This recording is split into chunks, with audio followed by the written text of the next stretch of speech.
जोंसार मा खालामदों मा खबर रावबो फैयाखै दाबो नों गैयालै ब्रादार नै दासो साइलि हास्राय साइलि सायला साइलि सायला साइलु माइलु बोलना ही मुझसे बोलो ओए बोलना है तो बोलो अखा हानायखाय उन्दुनासो दंदों आरोना अके अखा हादोंलै नै जोंखौ बिरादनो साइलि क्या कर रहा है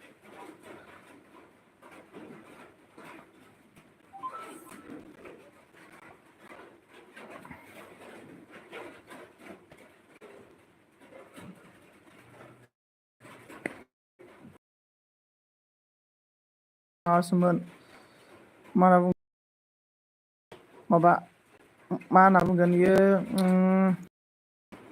माबालै इयो थास' बिलाइया थास' बिथ'रिजों अमासोमोन आरोना मैया खाना दोनखानाय थास' बिथ'रिमोन ओमफ्राय दालिजों आलु भाजा आरोना अमाजों थास' बिथ'रि जायैफोरनि भाइराल कर दो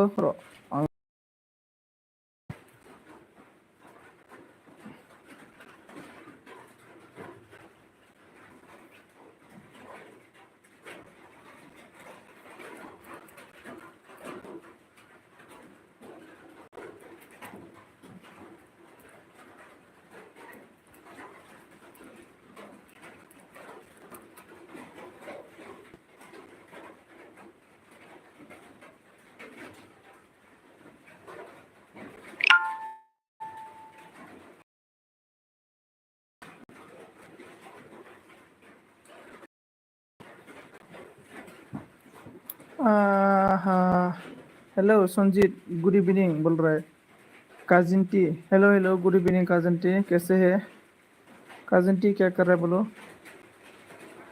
और इसके बाद जोंसार मोसाहारि गोथाव खोनादों आरोना अके नोंस्रालाय मा ओंख्रिमोन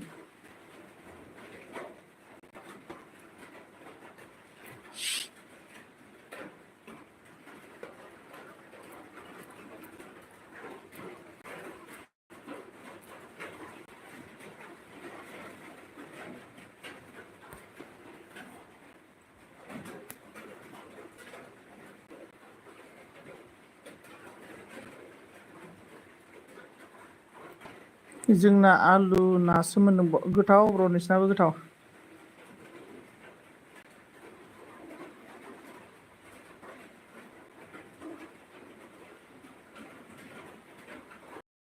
साइलिया खारबाय सामब्रामा माबानियाव आइसलेण्डआव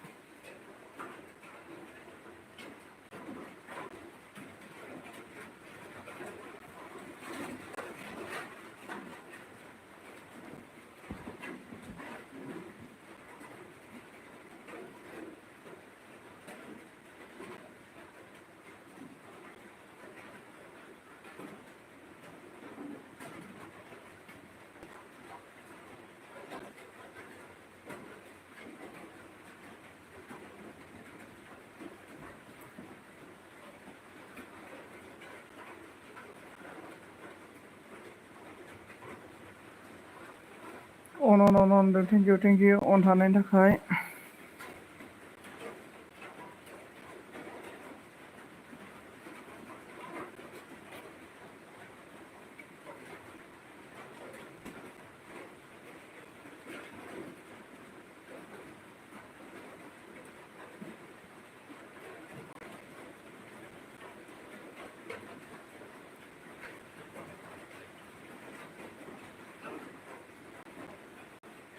अच्छी हो बोल रहा है ओके अच्छी हो क्या कौन सा सब्जी खाया था बोलो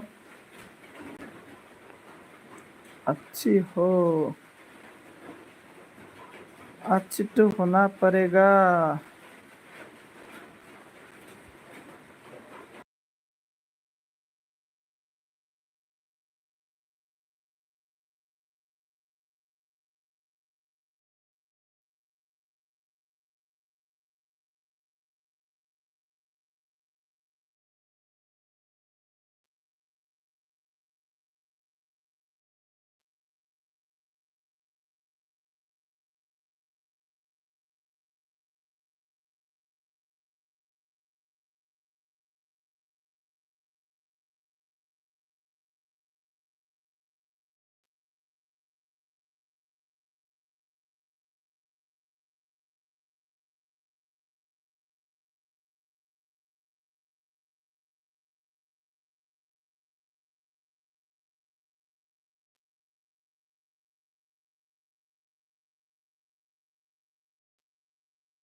संजीत मेरा एलपी में आना। कितना बजे आपका एलपी में? कितना बजे आपका एलपी?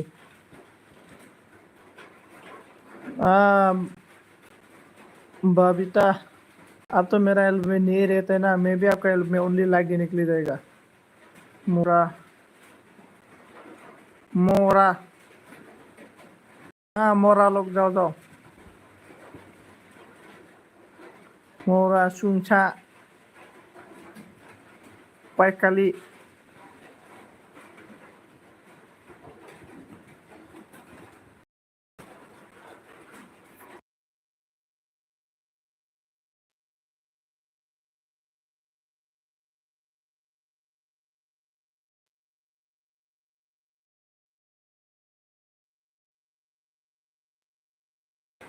मोरा हो गया रे मेरा मोबाइल, मोरा।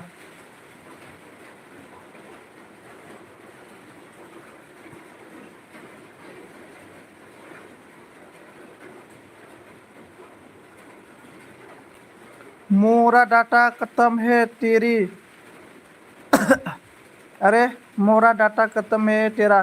कैसे डाटा खत्म होगा? अभी डाल दिया मैं, देखो आपको मैं दिखाएगा। देखो अभी डाला है मैं, 2 GB डाल दिया, अभी डाला है डाटा 2 GB। और कितना 5 GB है मेरा। 5G डाटा 1 दिन में 5G डाटा यूज करता है। अभी डाला है देखो, गूगल पे से डाल दिया। देखो मेरा अकाउंट में कितना पैसा है। सॉरी,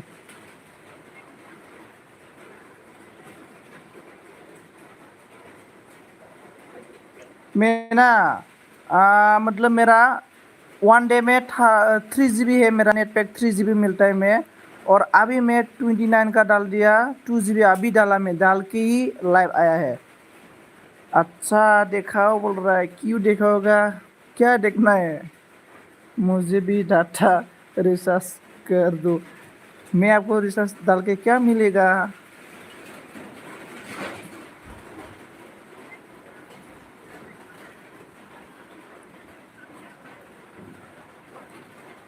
नबनिता, हाय हाय हाय, हेलो नमस्ते, खुलुमबाय। मा खालामदों लोगोफोर?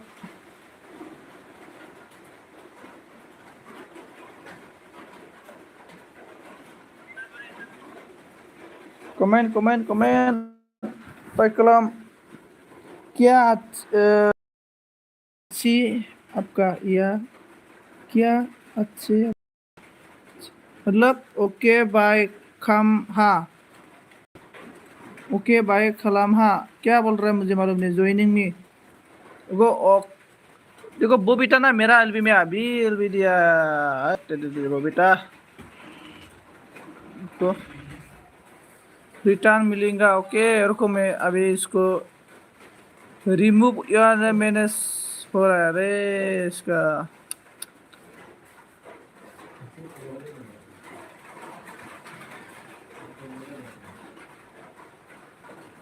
बाय बाय साई। ओके ओके ओके, जाओ जाओ जाओ जाओ। ओके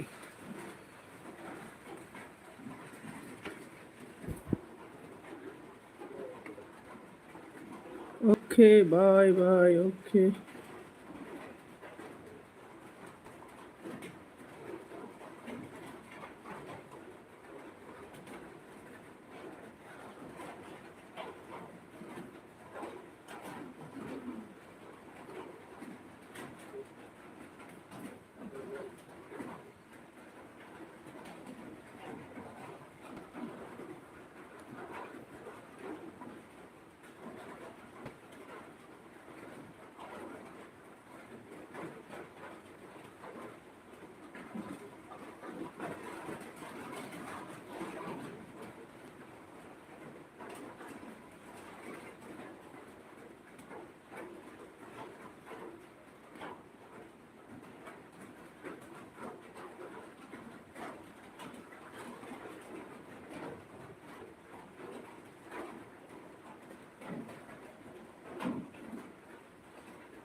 नीमा नीमा पादा बॉय। हाय भैया बोल रहा है। हाय भैया, और कैसे नया है क्या मेरा एल्बम में? आपका स्वागत है मेरा एल्बम में। बोलो बोलो, लाइक नहीं कर लाइक कर दो। Like like like.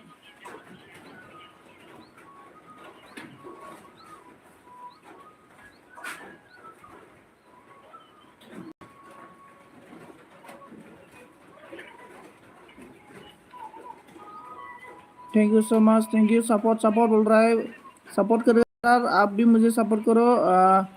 हाँ जी भैया, आपको न्यू फ्रेंड। ओके, मैं आपका चेक करता हूँ।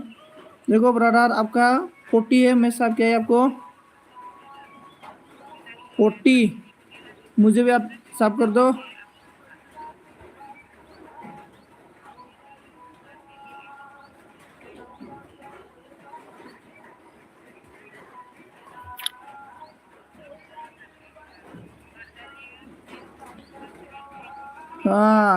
ब्रदर नीमा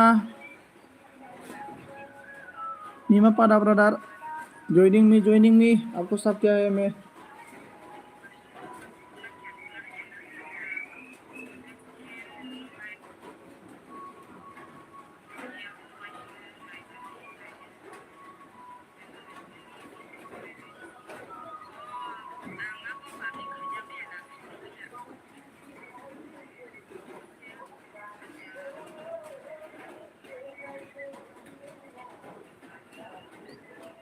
कैसे हो आप? मैं ठीक हूँ मैं। और आप बोलो, आप कैसे है?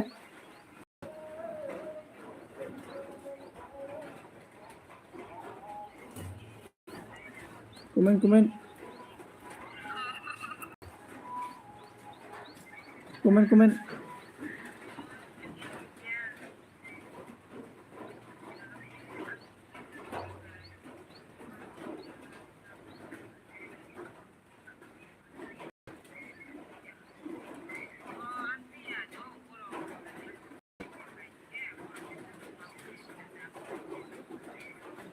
कमेंट।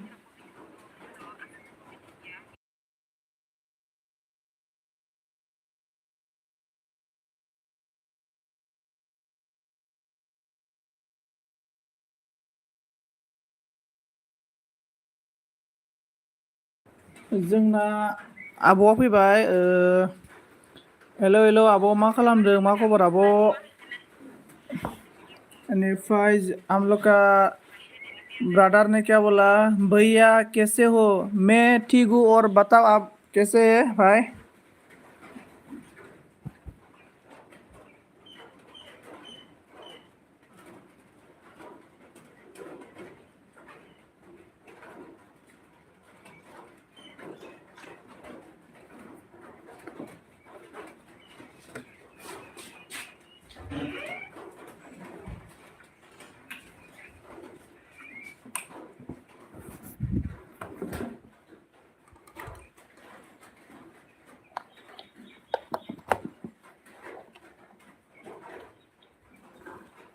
हेलो हेलो, हम लोग का आ गया, एमआर आ गया। हाय ब्रो बोल रहा है। हाय हाय। ओमफ्राय जोंना मा होनना बुंदों?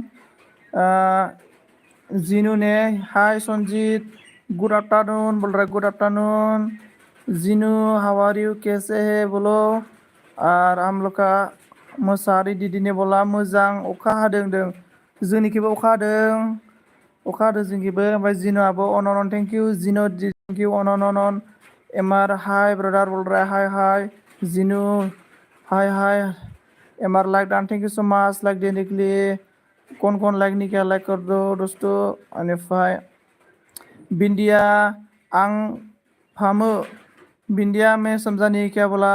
और हम लोग का जिनू अन अन अन अन। और हम एमआर बोला भाई फ्रीनि भिडिअ मोननाय एप्स दं नामा होनदों। फ्रीनि भिडिअ मोननाय एप्सआ जाहैबाय ब्र, जोङो माबानिफ्राय इन्सटाग्रामनिफ्राय कार्टुन भिडिअ जोङो डाउनलड खालामनानै जोङो इउटुबाव आपलड खालामना लानो हायो।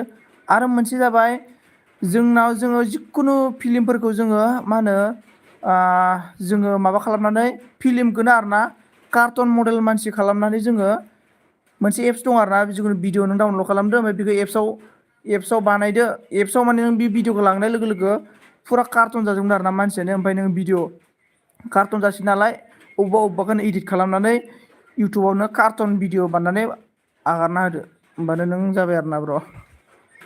ओमफ्राय आं फायखा संजीत बोल रहा है बिंदिया थैंक यू सो मच बिंदिया आपका एलबी कितना टाइम में बोलो आपका एलबी में कितना टाइम में बोलो दो मोबाइल आपका एलबी में रखेगा मैं जो पर्सन मुझे हेल्प करेगा ना मतलब जो पर्सन मेरा एलबी में ये मुझे सपोर्ट करेगा वो पर्सन का लाइफ में दो मोबाइल में रखेगा ये मेरा वादा है। लाइक दान होनना बुंदों जोंना हामलका राम मोसाहारिनो लाइक दान आगैनो थेंक इउ स' माच आब'। ओमफ्राय आब' मा ओंख्रि जानायमोन दहायो अखाया हादों ने बिरादनो नामा मा होनो एप्सनि नामा मा होनो आं एप्सनि नामखौ मिथिया दे ब्र' आं दाख्लैयो माबायावसो नुदोंमोन आरो ना माबायावनो इन्सटाग्रामाव नुदोंमोन आरो ना ओमफ्राय आं एप्सनि नामखौ मोनाखै आरो ना ब्र'। इन्सटाग्रामाव मोनो नङाबा इउटुबाव सार्च खालामना नाय ब्र' इउटुबाव मोनगोन आरो ना। अनिफ्राय साइली ने बोला हाय हाय साइली तो अभी बबीता का एलबी में जाके आए हैं मैं मेरा एक मोबाइल अभी बबीता का एलबी में था। ओमफ्राय बुजिखा खा दा नों आंनिखौ सन्जित मुलराय आं नोंनिखौ बारा एसां बुजिगाहा बिन्दिया ओमफ्राय आलु टमेट' आगैनो गोथाव बरिया गोथाव मेरा एलबी आज 9 बजे संजीव राय ओके ओके और हम लोग का आ गया देखो हम लोग का टीआर भैया संजीत बोल के हंस रहे टीआर भैया दारू किधर है दारू। और सोदोम हेलौ हेलौ सोदोम आंनि एलबियाव गोदान नामा सोदोम आंनि एलबियाव गोदान नामा गोदानब्ला बुं हेलौ मस्ट वेलकाम सभी को टीआर भैया must welcome सोदोम must welcome MR must welcome र' नागिरनो होनो होनदों अके अके ब्रादार। बेनिफ्राय बिन्दिया क्या बोला हा गुड बोल रहा है और हम लोग का एमआर ने बोला दा फैफिनगोन र' होनदों okay okay MR brother okay. Silent ने क्या बोला बबीता को बोलो मैं कमेंट कर रहा हूँ उसकी उसकी उसे देखा नहीं दे रहा है आप बोल दो मैं बबीता का एलबी में एक मोबाइल छोड़ के आया है और संजीत दारू लेके लाओ क्या दारू पीना ही रे ठीक हो जाएगा।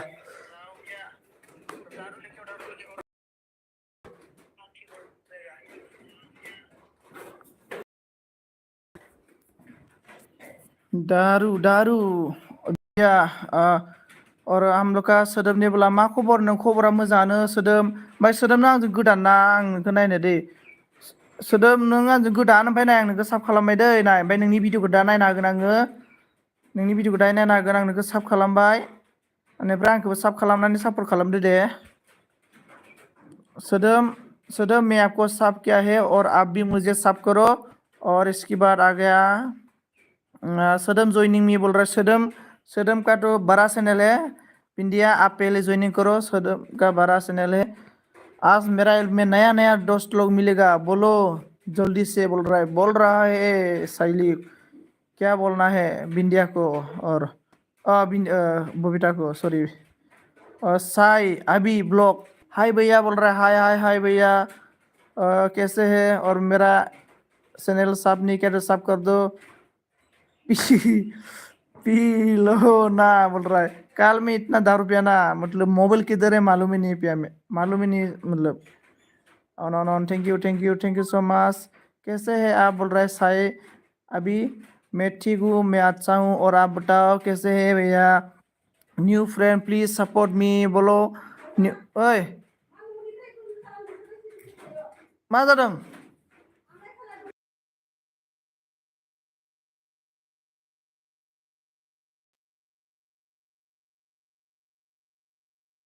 ऑन कमेंट करो मैं आपको भी ज्वाइन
हेलो हेलो हेलो माय सिस्टर। अभी आपको भी साफ किया है दे। अभी अभी देखो, अभी को देख रहा है मैं। अभी देखो, आप भी साफ कर दिया रे मैं। और आप भी मुझे बैक साफ कर दो, कमेंट करो मेरा वीडियो में, लॉन्ग लॉन्ग वीडियो में कमेंट करो। वीडियो फुल फुल वॉच करो, मैं भी फुल फुल वीडियो वॉच करेगा। सॉरी, मेरा घर में एक मेहमान आया था, इसके साथ बात कर रहा था मैं, हाँ, इसलिए थोड़ा ये हो गया। और इसके बाद ओके ओके, इसके बाद मैं बोला बिंदिया का एलबी 9 बजे में। ओके ओके बिंदिया, आपका एलबी 9 बजे में, ठीक है। मैं दारू पी के जाएगा आपका एलबी में। त्यार ने बोला संजीर बोल के हंस रहा है। सुदर्मा मुंबई, हेलो हेलो, हाँ हाँ गुड, दा फैगोन। ओके ओके, बारगो जोब्बाय आरो ना ने, अन अन अन अन, थैंक यू। इसके बाद कोई नहीं है। सोरां BTY ब्लग, हेलो, माबोरै खबरा होनदों? खबरा मोजाङानो खबरानो। जों फ्रेन्ड दंना गैयाथाय? अ नोंजों फ्रेन्डशिपखा। खबरा मोजाङानो दे, कमेंट दोस्तों। ओमफ्राय जोंना हम लोग का टीआर ने बोला इतना क्यों पीता है बोल रहा है। इतना मतलब 1 साल हो गया था रे, 1 साल के बाद दारू पिया है मैं। 1 साल। ओमफ्राय आं बिजि थाथ'दो नों सोदोमाबो। अके थेंक इउ स' माच आंनि एलबि फैनायनि थाखाय। ओमफ्राय नोङो साब खालामबाय, नोंबा आंखौ साब खालामना गालांदो, भिडिअ नायना होदो दे आब' दै। अन जोंनानि मोसाहारि आब'आ मोसाहारि आब'जोंबो आं लोगो दंखायोना, र' नायनो आं।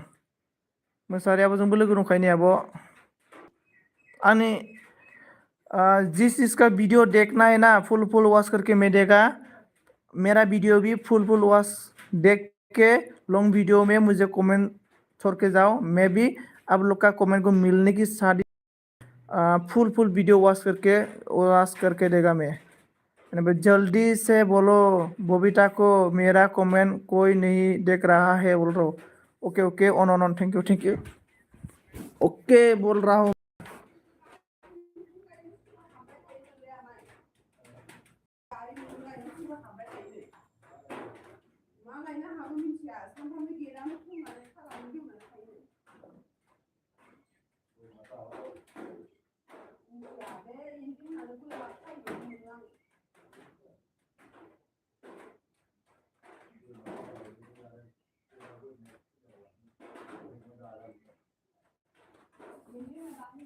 साइ बेबी जइनिं अबाव थांखोथाय सायाबो मिथियानो।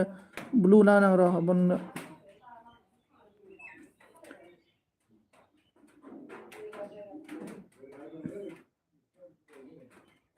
मा जाखो र'?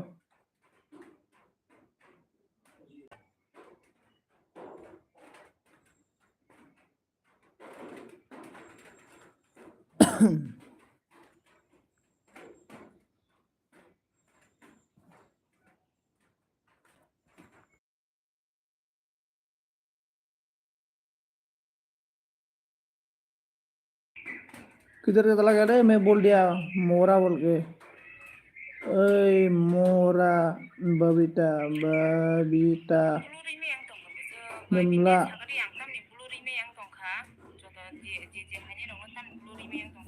अन इगर लाइक थैंक यू।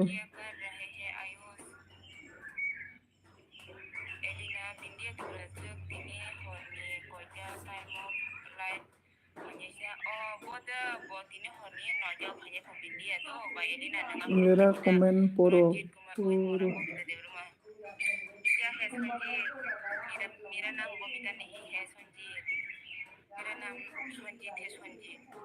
मोरा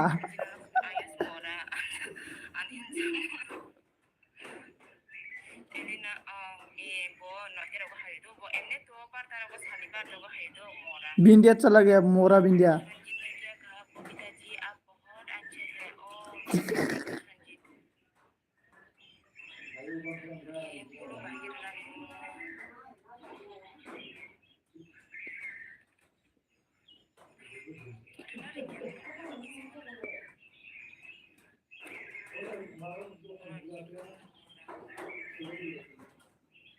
अन थेंक इउ स' माच आब' अन थाबाय थानायनि थाखाय। रावबो गैलालै, मा जागोन दे, खारजोब्बाय मानसिफोरा। आंनि एलबियाव जायनो साब खालामा बेनो हाबना इ खालामसै आं र'। मानसिफ्रा साब खालामलाङाना आंखौ।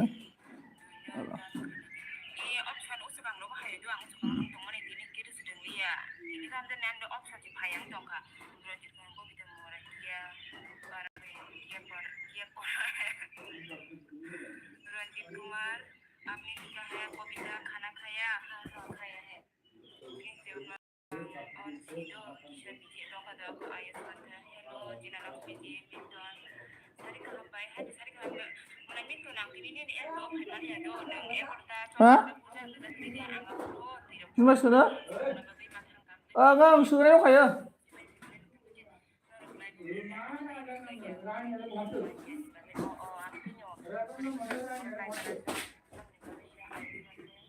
Sido bai bindi tan da an hiro on sa bayang to kan bai tan sade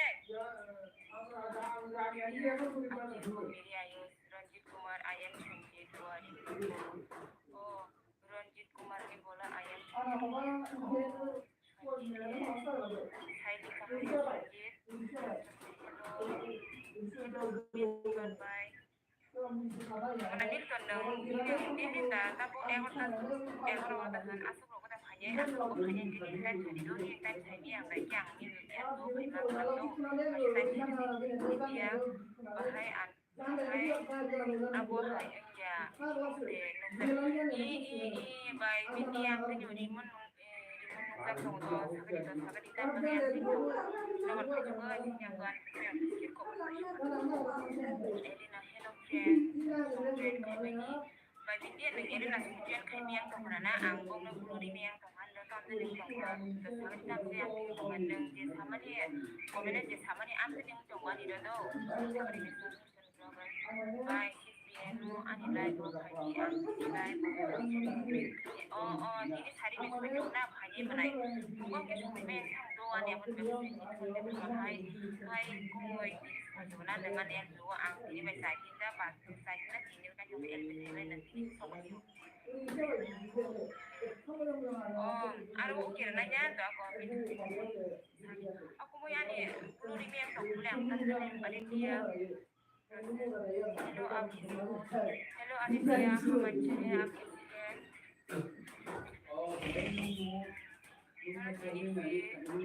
Yang sana ini kan mau nunda mana? Bisa mana sana lah. Ada itu semua ada lagi.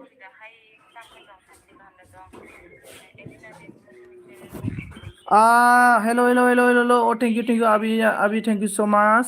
Oमफ्राय जोंना लोगो जायो रावबो गैला बबाव थांजोबखो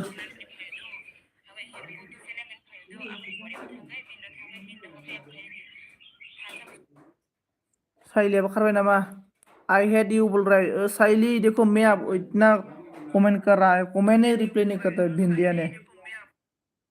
बिंदिया पागल ने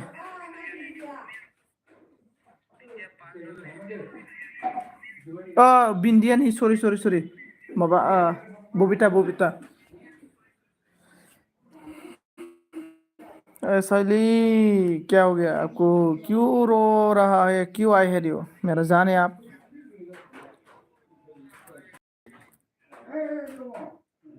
साइली मोरा दोस्तों कौन है प्लीज कमेंट करो on thank you so much क्या बोला उसकी कहा मैं कमेंट कर रहा हूँ मैं मतलब साइली कमेंट कर रहा है बोलना चाहिए को कहा मैं कमेंट कर रहा हूँ उसको बोलो मैं कमेंट कर रहा हूँ ओके साइली ये साइली कमेंट कर रहा है क्यों कमेंट नहीं पढ़ रहे ना ओके अभी बोलता हूँ मोरा को बाय दोस्तों कौन है प्लीज कमेंट करो दे guys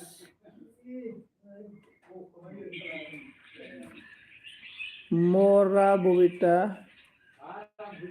hello Jogita hello brother hello मोरा बबीता साइली का लिखा comment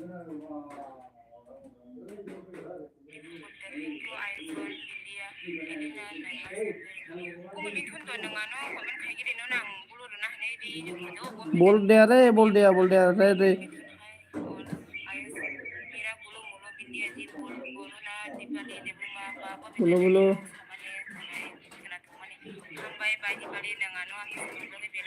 ini nang ani itu kami bagi onek nono hanya ya pada Onon, thank you so much abon hono ga. ya engkau dulu engkau i tapi yang itu non bulu sini jo iko bai bindi ai je Ronjit Kumar kri je abo Sanjit Cido Ronjit Kumar orang babita saili ka komen dekho are Saili comment नहीं किया है रे भाई भाई साइली भी को नो तम नो ये संग आयोजन कैसे हो मुझे अच्छे हो मैं आयोजन आप कैसे हैं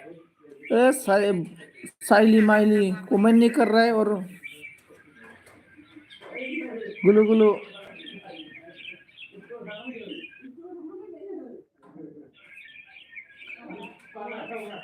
ओके ओके आङो माबानो र' मा होनो आब'नो मोनसे भिडिअ मोनसे आइडि हरनोसैलै आङो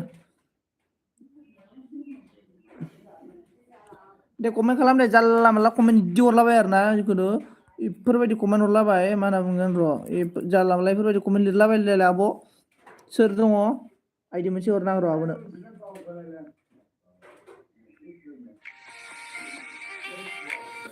दैमुनि दै बायदि आब'नोल' आंनोलाय नोंनोलाय मानो नोंना कमेन्ट हरखाजोबनायखोबा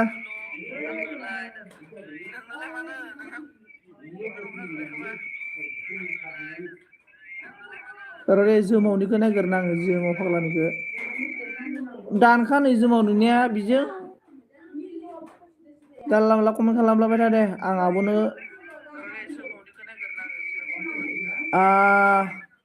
मनीषा मोसाहारी दीदी का वीडियो रनिंग मोसाहारी दीदी का वीडियो रनिंग कितना है 162 लाइक हो गया और इसके बाद इसका सब है 159 160 हो जाएगा इसका देखो साउंड आप लोग सुन रहा है लाइक डन और साइली ने बोला मैं जब कमेंट कर रहा था ना वो फोन पता नहीं कौन सा बटन दबा दिया और मेरा कमेंट भी नहीं देख रहा है वो मतलब आपको हाइड किया ये हाइड मतलब आपको ब्लू दिया था ना आपको हाइड किया होगा जैसा ऐसे देखो मैं दिखाएगा ऐसा हो गया ना देखो हाइड है ना हाइड मतलब जो जो हम लोग को ब्लू रहता है ना इसका ऊपर में देखा Hyde use on this channel मतलब हाइड किया इसको आपको इसको अभी YT स्टूडियो में ही ओपन करना पड़ेगा आपको मतलब साइली को बबीता ने हाइड किया इसलिए आपका कमेंट नहीं दिखा है आओ जाओ जुमाओ आओ जाओ जुमा बोल रहे साइली आप इधर रहेगा ना तो आपको एक आईडी देगा मैं जोंना आब'ना माथो 134 मोन आरोना माबाया इयो 134 ल' आरोना मिनिट 134 मिनिट भिडिअआ एनिफ्राय ब्लू जल्दी से बबीता ब्लू जल्दी से बबीता को बोलो जल्दी से बबीता को हाँ अभी बबीता को बोलने से अभी बबीता कुछ भी नहीं कर पाएगा अभी नहीं होगा मतलब इसको ना YT स्टूडियो में मतलब क्रोम ब्राउजर में जाके ही आपका हाइड को हटाना पड़ेगा अभी नहीं होगा साइली 8 PM में आ जाओ बोल रहा है जमाओ का LB में कभी मत जाओ जमाओ आईडी नहीं रहता है अब साबधान जाबाय दै चेक खालाम अब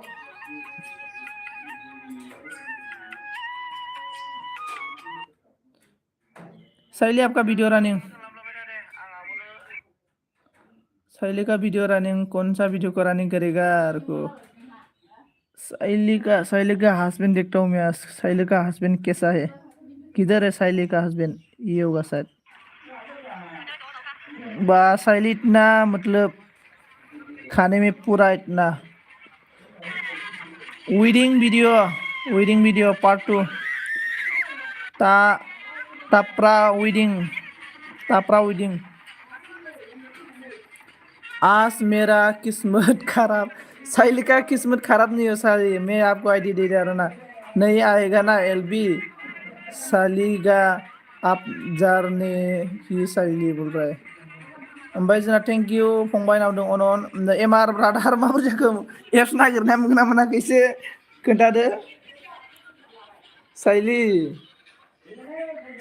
साइली का हस्बैंड देखा ही नहीं देता रे। कैसा होगा साइली का हस्बैंड?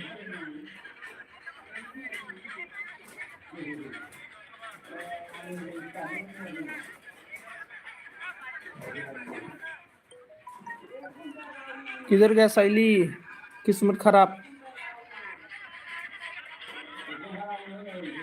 साइली का हस्बैंड, साइली का हस्बैंड तो बूढ़ा है रे। साइली भाई भाई, मुझे रोना आ रहा है। क्यों रोना है? साइली आपका हस्बैंड तो बूढ़ा है, मैं देख रहा है। साइली देखो, आपका 428 था ना, 429 हो गया आपका, 29। साइली रो, किस्मत खराब है मेरा भाई। जाओ जाओ जाओ। साइली, साइली का हस्बैंड बुढ़ा है।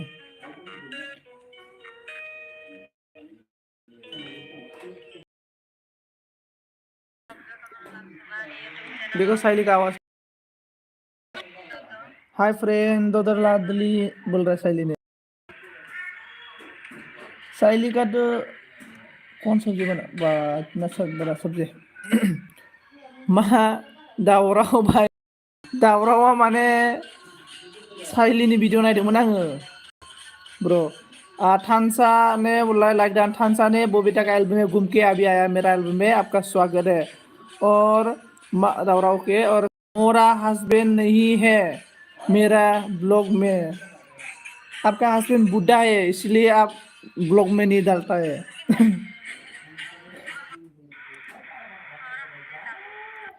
साहिल तो इतना खाता है बा, इतना खाने में मतलब देखो, बा बा बा बा बा, बा। मतलब साइले का बोल बबीता को, साइले का एक स्टाइल है, मतलब खाने का टाइम में भी मतलब बाल को ऐसा ऐसा करते रहता है। देखो खाने का। बबीता कितना खाता है, आयो आयो। बबीता को खिला नहीं पाएगा रे मैं, इतना खाता है बबीता। सोर सोर दं दे कमेन्ट खालामदो। मा रावबो गैला नामा? मा दरसि दरसि जाखो? दरसि दरसि। बबीता मतलब बबीता कैसे डांस कर रहा है। साइली यार कितना है आपका? मालूम नहीं साइली का कितना है। मोरा सुन। साइली इतना खाता है ना, खाए फिर भी मतलब क्या बोलेगा, सूखा मछली जैसा साइली।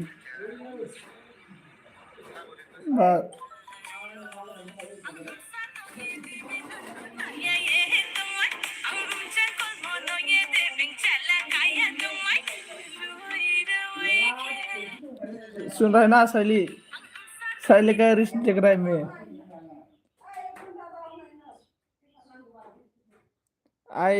साय अभी मतलब आप ना मुझे सब कर दो प्लीज। सब हो गया ना? थैंक यू सो मच, सब किया मुझे, thank you. Comment comment comment comment.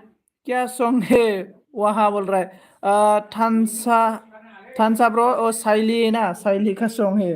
मतलब साइली, मतलब साइली को देख के हंस रहा है मैं। साइली का सॉन्ग था, त्रिपुरा सॉन्ग।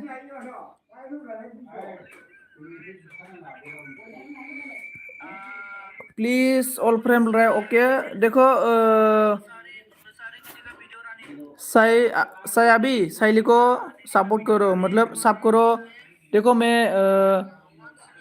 साई अभी आपको मैं ब्लू दे दिया है, और आप साइली को सब करो, और थानसा ब्रदर को सब करो, सब करो। और इसके बाद देखो एम आर ब्रदर को सब करो, जो पर्सन। और हम लोग का देखो MU मसाहारी को फ्रेंडशिप करो, और आप बैग मिल जाएगा, जरूर बैग मिल जाएगा। दखानाव थांनो ओंखारबाय आं फंबाय, bye bye. Okay okay okay.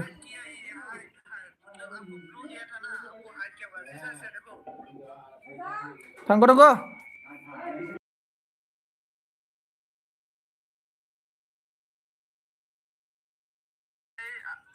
गामसा ऑफिशियल माने गामसा ऑफिशियल नाम ब्रो ना।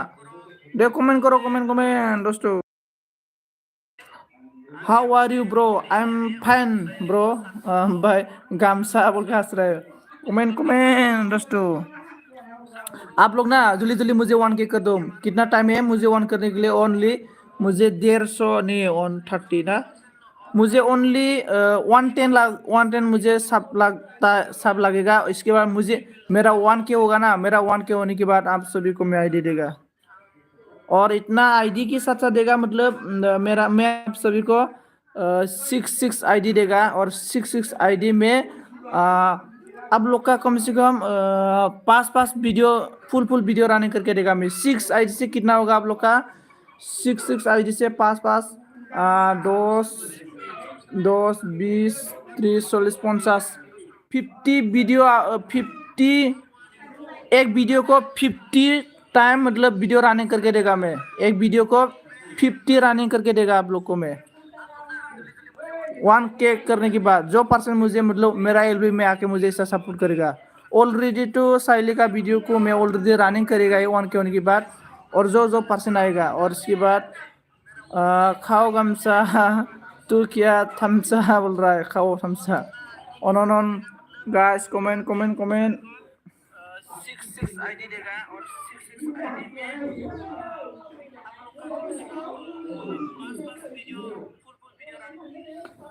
दोस्तों कमेंट करो। कमेंट में 1 मिनट चाय पी के आएगा। Comment comment comment.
अरे हम लोग का सुमित साल्टे आ गया था। अरे सॉरी सॉरी सुमित किधर चला गया? ओ मैं देखा नहीं था। Sorry sorry Sumit. Sumit like खराम तो सुमित सुमित साल्टे थैंक यू सो मच मेरा एल्बम में आने के लिए आपका स्वागत है Sumit. Thank you so much Sumit brother साल्टे। चला thank you so much thank you so much. Saili comment comment मोरा गामसा बोल रहा है। मोरा गामसा कौन सा मोरा गामसा रे? मुझे मालूम नहीं। संजीत मोरा बोल रहा है। संजीत मोरा नहीं है, संजीत जिंदा है। इसके बाद गामसा बोलो दखना कभी कैसे। Thank you thank you. Saili Saili Saili Saili का हस्बैंड तो साइली का हस्बैंड मेरा हिसाब से थोड़ा बुढ़ा स्टाइल का होगा, इसलिए साइली ने ब्लॉग में नहीं दिखाता है। और साइली इतना खाना खाता है, वाह साइली को तो मैं खिला नहीं पाएगा रे, इतना खाना खाता है पूरा एक दिन में। तो एक मतलब 1 टाइम में मतलब 1 किलो चावल खाता है साइली ने। थानसा ब्रदर ने हंस रहा है क्या? और एमआर ने बोला दखना भाभी कैसा है? गामसा बोल रहा है दखना भाभी। दखना का मतलब जो हम साड़ी ना, साड़ी हम लोग पिनते हैं ना साड़ी, इसको हम लोग का जो बोडो का मतलब जो बोडो लड़के लोग पहनता है ना, जैसा आप लोग साड़ी पहनता है, हम लोग का दोखना बोलता है, वो इसको बोल रहा है दोखना भाभी। थामसा हाय गामसा है बोल के हंस रहा है, और एमआर ने हंस रहा है। एमआर गुलू गुलू हो गया शैली के साथ। हाँ शैली, शैली हंस रहा है।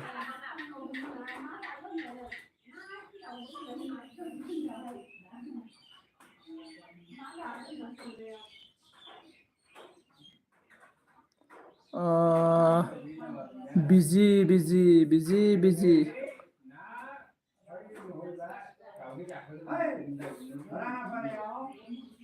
बोलो बोलो 7% दो उतर गया। 5 कमेंट कमेंट कमेंट गाइस।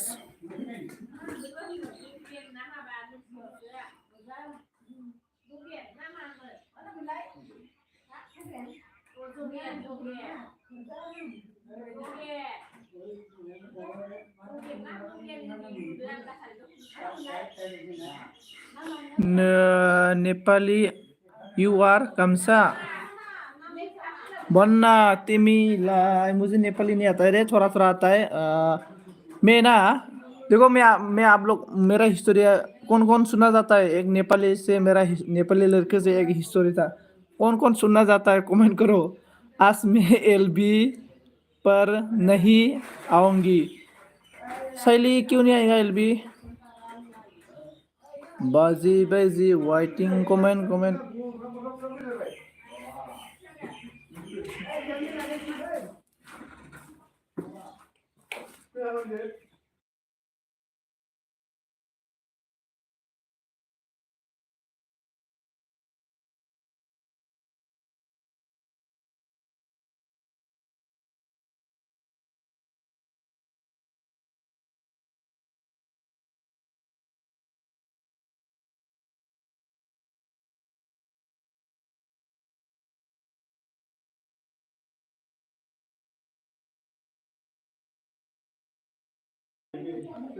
क्या हो गया रे शैली?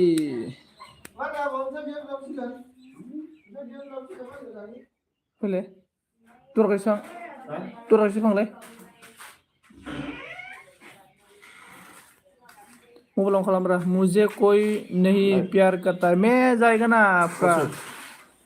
हाँ उससे जाने दे, उसना लगूं खाई वाले लेकर थे मुझे। Memang sana na na na. Dah kata sesi si mana. मोनथाम Dah video orang lah. Ni dah na, भाई रात ना बुना होना. मोनथाम होबाय आं माने हाने बेजों मोनसे इनि Oni jangan kaman umrah. सुवादा मानिथारालै लखिनखेवा। Oni live ना ना mau dosa. Dosa live. Dosa ni ना. संजीत भैया प्यार करो। हाँ मैं तो प्यार करता है ना शैली को। See you next time। हंस रहा है रे शैली ने मोरा बोल के। ले Ikut kawan tu yang mulu ni. और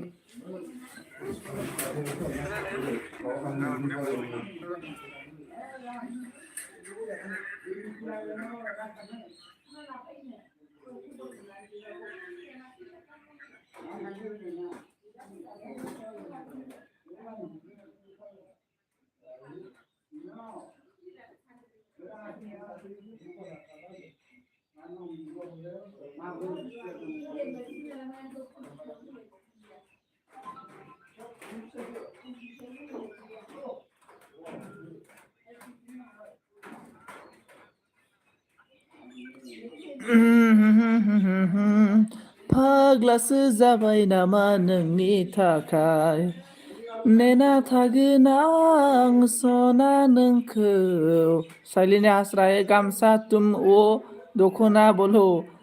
हाँ शैली तो शादी हो गया ना, नहीं तो मैं हम लोग का आसाम में लेके आके दखना पिंडाने वाला था। दखना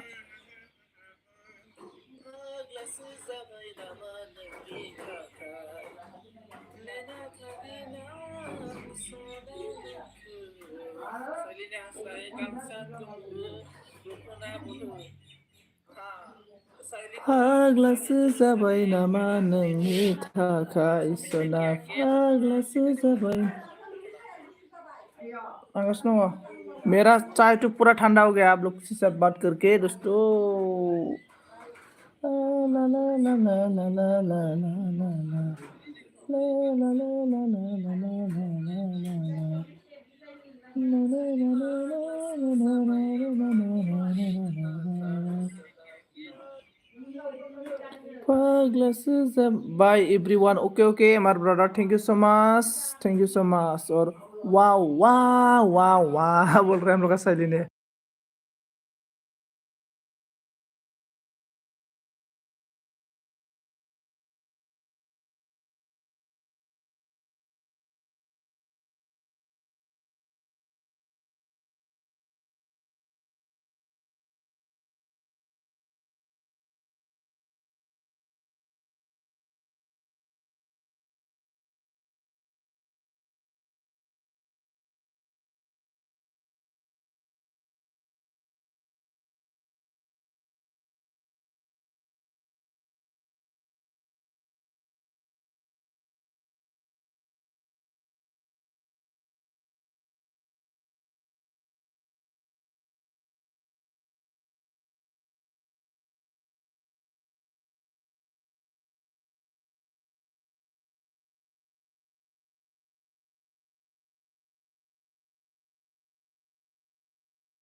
क्या बोला? मैं इंसान नहीं हो, मैं गामसा हूँ गामसा। ओके आप चाय पी लो बाय बाय। क्यों बाय बाय? चाय पी मेरा हो गया चाय पीने पी गया।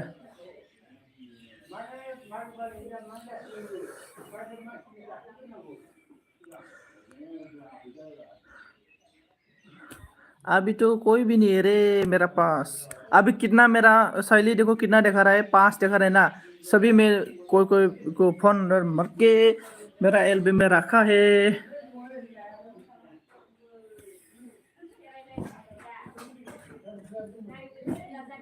On thank you thumbs up brother thank you so much ऑन। बोलो थम्स अप ब्रदर कैसा है क्या कर रहा है अभी? और थम्स अप ब्रदर आप कहाँ से हो बोलो।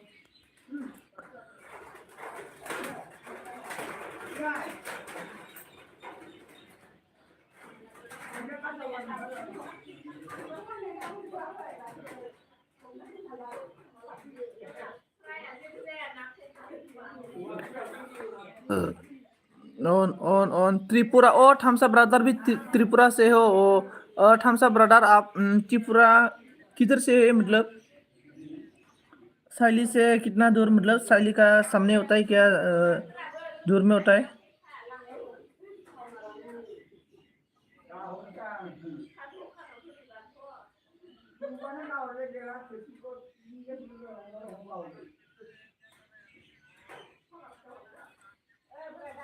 ऑन हम लोग का आ गया देखो नवनीता आ गया ऑन। थोड़ा दूर लगता है ओके थोड़ा दूर लगता है ना। मैं जरूर 1K होने के बाद आप लोग का गांव में घूमने जाएगा मतलब आप लोग का त्रिपुरा में घूमने जाएगा।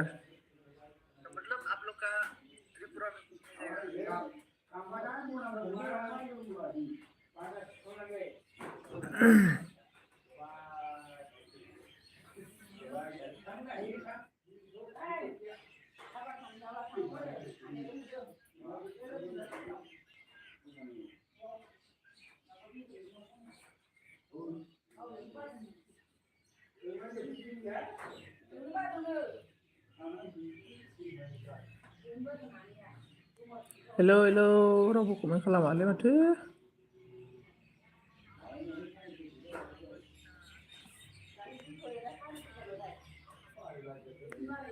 कमेंट करो गाइस कमेंट।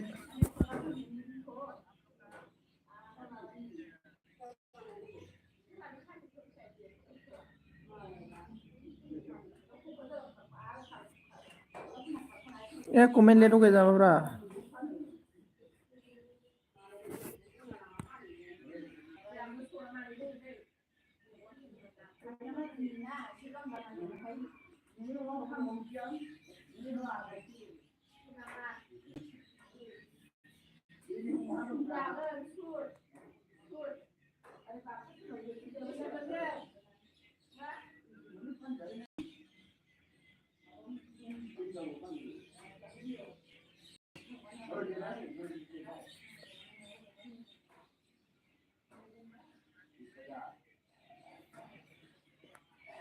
साइली ने क्या बोला, आपका आपका ईयर्स कितना है बोलो संजीत। मेरा ईयर्स क्यों चाहिए, मेरा ईयर्स हो गया 26।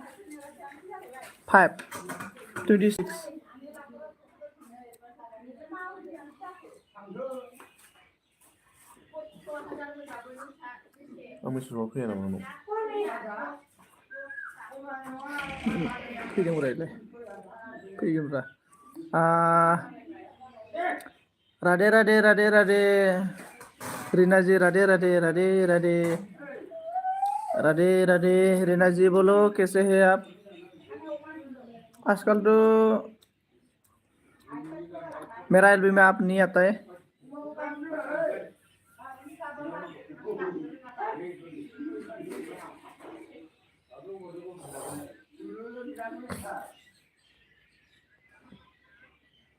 मोटू जी गुड इवनिंग बोल रहा है। मोटी जी गुड इवनिंग गुड इवनिंग।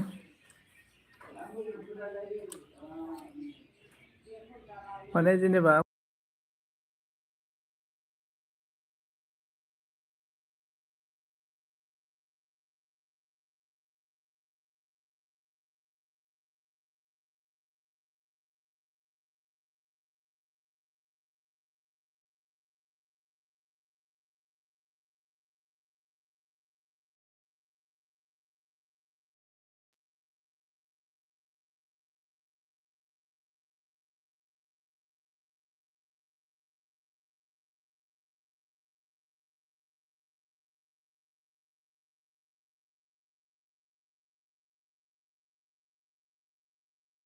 सल्लिसथा बुंबाय थाना होनबा मेरला जायो। लाइभ नांगौलै नै लाइभ लागानोब्रा दा गंथाम होबाय आरो ना दायो आंनि सातजन जाना दं आरो। खाजल दंखायो वानके थांबाय सामब्राम मैं हा बबीता वानके की थाङाखैनो से कितने दूर नहीं होता। ओके इतना दूर नहीं होता है ना। ओके ओके मैं मालदल सिम से हूँ। ओके ओके हाँ गुसादिया उरिल उरिखिर फाग्ला आखाइथिं हाबलायदों नामा फाग्ला हाबलायखायो नोंसोर सिमां आंनि टिकेट दान लासै जा जामा जाबाय नोंसोरो। मा होनदोंमोन नोंलाय हा मा होनदोंमोन माबाया बुलु फेथिदोंमोन सिमाङाव जों एसेल' बावनाव दंमोन ओमफ्राय गासिबो सावजोबनाया बरिया अरखौ गोम गोम सावबाय खामजोब्बायबो गैला बिदि। ओमफ्राय आब खखाबो दंमोन आब खखाबो नुदों आं आब खखाखौबो लावगागानो बोरै राजाखा हिसाबनो आं वाल बारबोदोंसो ओमफ्राय न'आव फैनो थाखाय ओरै गोमोर वाल बारबोदों आं न'आव फैनो। सारिकनिया वाल सारख'ना नङा वाला ओरैसो इ वालखौ ग्रोब बारबोदों आङो। होमबा आथिं मोननै आथिं मोननै सारि ओमफ्राय वाला ओरै गोलावनो एक सुद्द' नोंसोर लस खालामबायब्रा आं ओंखायनो खोन्थादोंमोन दा। राधे राधे रीना जी बोलो लाइक डान करो रीना जी राधे राधे और दूसरा आईडी से भी आ जाओ।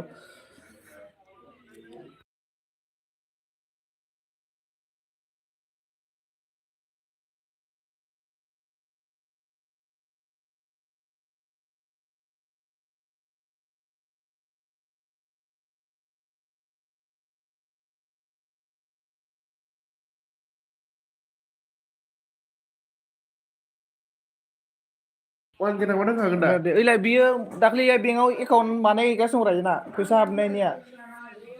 ओमफ्राय वानके थांबा वानकेयालाय नै साननैनि सानथामनि उनाव थांखागोन। मन'आसो जानाय ना बैसागो नांगोन मन' जानो थाखाय। जुदि आंनि माबाखौ चेनेलखौ जुदि मानसिफोरा बिदि लाइभफोराव हमना ला सापस 1 घन्टा 10 जन 20 जन थाना होयोब्ला मास मोनसेयावनो आरामसे जागोन आरो ना बिदि। बेसेबांसो फैगोन हा फैगोन हमना ला सानसेयाव 100 गाहाम मोनोब्ला 100 गाहाम फैगोनबा बारा नाङाना। आंना दायो माबा जाना दंब्रा 500 जाना दङ। होमबा 500 बा आरो आंनो बेसे नांबावगौ 3500 नांबावगौ आंनो मोब्लिबथिया। जिखुनु मानसि बेसेबां फैयो एसेबांनो फायदा जायो आरो ना। ओमफ्राय मानसि थायाना थाबानो आरो ना बिदि। हमना ला जोंनि गामिनि सेंग्राफ्रा खैजन दङ माबा थाना होयोब्ला बिदि आं अफार होगोन र' सेंग्राफोरनो दा नों आरोना 1K खालामग्रोनायनि उनाव हा एलानसि होनानै सप्तासे आरोना राधे राधे राधे राधे मोटू राधे राधे क्यों हंस रहा है मैं ना रीना कुछ टारगेट ले रहा है मैं 1K होने के लिए मतलब मोनो करने के लिए मुझे 1K नहीं चाहिए मुझे मोनो चाहिए पागल बोल रहा है जय श्री राम राम राम राम राम राधे राधे राधे राधे राधे राधे रीना जी का कृपा हो जाए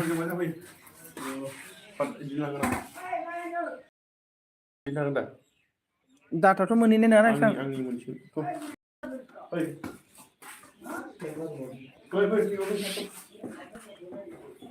नाव बलार लानोसै नामा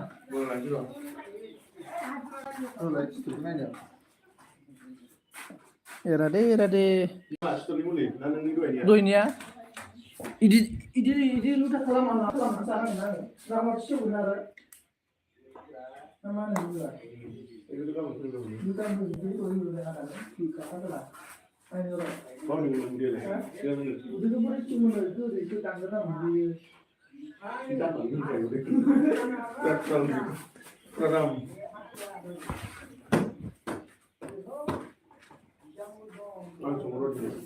Danna Dankalama Namarena मोरा संजीत कमेंट जल्दी पढ़ो कमेंट पढ़ रहे हैं आप लोग कमेंट नहीं कर रहे हैं मोरा लोग मानथो बुलांनो होना गालांब्रा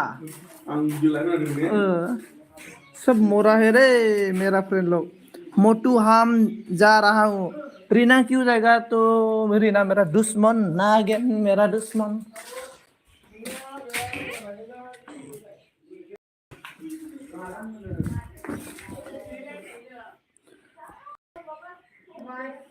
शैली में मतलब मैं ऑफर मतलब अभी मैं क्यों कमेंट नहीं पढ़ रहा मतलब मैं एक ऑफर दे रहा हूँ हम लोग का मतलब क्या बोलेगा हम लोग का गांव का मतलब एक क्लब है मतलब जैक्लोन क्लब है मतलब हम लोग का गांव में मतलब कम से कम 100 से ज़्यादा लड़का है मतलब शादी नहीं हुआ है 100 से ज़्यादा हम लोग का लड़का है लेकिन इन लोग मेरा वीडियो में एलबी में नहीं घुसते ना इन लोग को मैं दारू खिलाने वाला हूँ मैं दारू खिलाएगा और मेरा एलबी में सबको लेके आएगा और मैं मोनो करेगा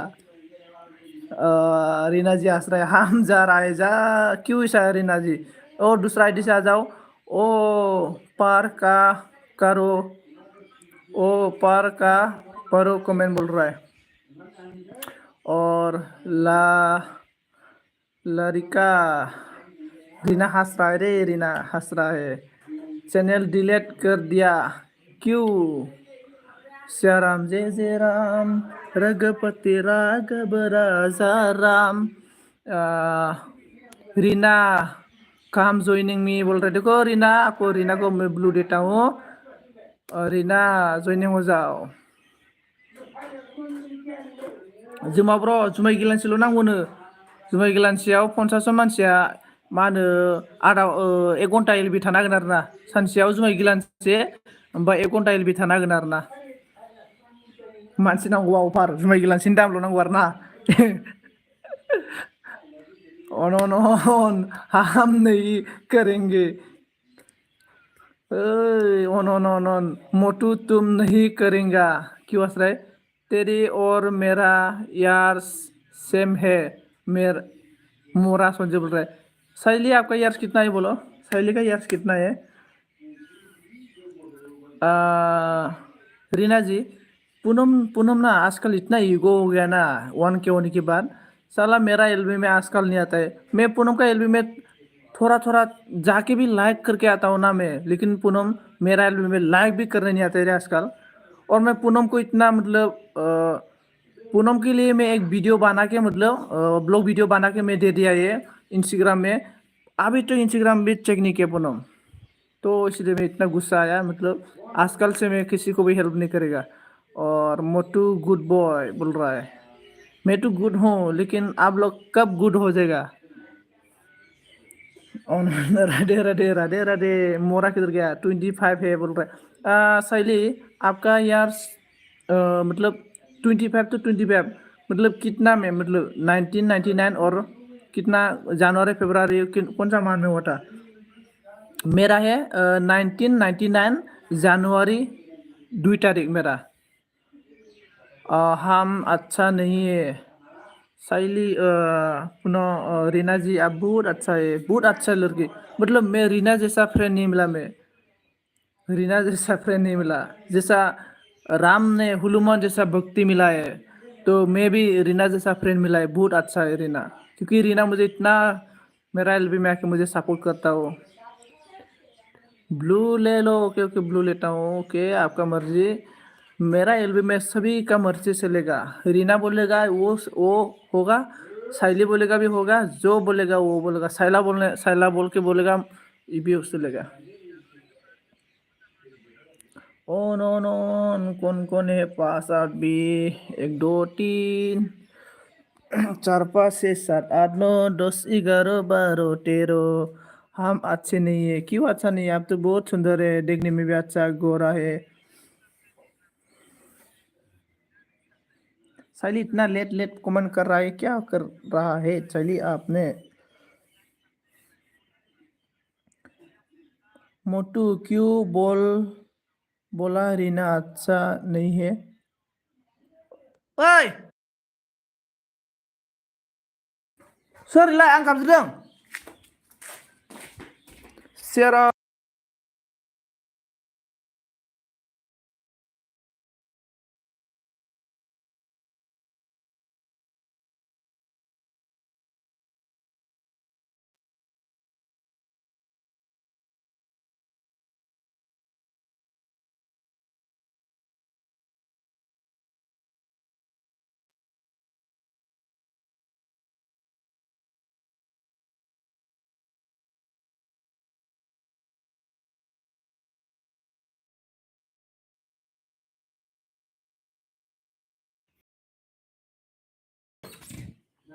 रगपति रग on thank you so much ji, thank you so much मेरा एलबी में आके मुझे सपोर्ट करने के लिए। और शैली किधर गया? आपका 1990 है तो आपका यार 33 थानु ब्लग। हाय ब्र, मा खबर दं? खबरा मोजां ब्र, नोंना माबोरै खबरा खोन्थाहरदो। ओमफ्राय मस्ट वेलकाम आंनि बेयाव मरा सनजित 1999 है 1999। देखो देखो मैं लिख के बोल रहा हूँ 99002 ऐसा है देखो मोरा, ऐसा है 1999 02 है मेरा। ऐसा भी मतलब पहले इसको लिखता हूँ 02 1999 है मेरा मोरा गुरु। अ न थेंक इउ जोंना थानु ब्रादार लाइक खालामदो थानु ब्रादार।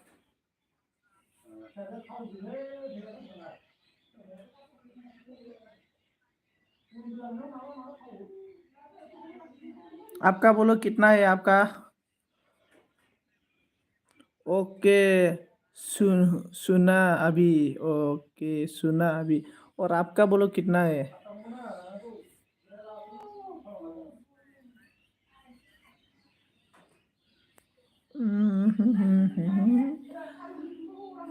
दीदी बोलो मुझे, दीदी बोलो मुझे बोल रहा है, दीदी बोलो मुझे। मैं दीदी नहीं, मैं लड़के लोग को दीदी नहीं बोलता हूँ रे। मैं बोलेगा भाभी बोलेगा, नहीं तो डार्लिंग बोलेगा मैं। और थानुर क्या बोला? कुनुबा जल्दी कुनु जो कुनिबा जल्दी मोर लगत फ्रेंड हबो जल्दी आहा अलराइट। थानु ब्रादार नोंनो ब्लु नानसै नामा आङो? बे साइलिना ब्लु जालालै मा जाखोथाय आंबो। नों लोगो जादों नामा ब्रादार? ना ब्रादार बेसे दंथाय नोंना बुरजाना चेनेला? लोगो जानबा ब्रादार नों जादो माने इना ब्लुआनो जालालै। बिना ब्लू साइली का तो ब्लू नहीं हो रहा है रे। इतना मैं ट्राई कर रहा है।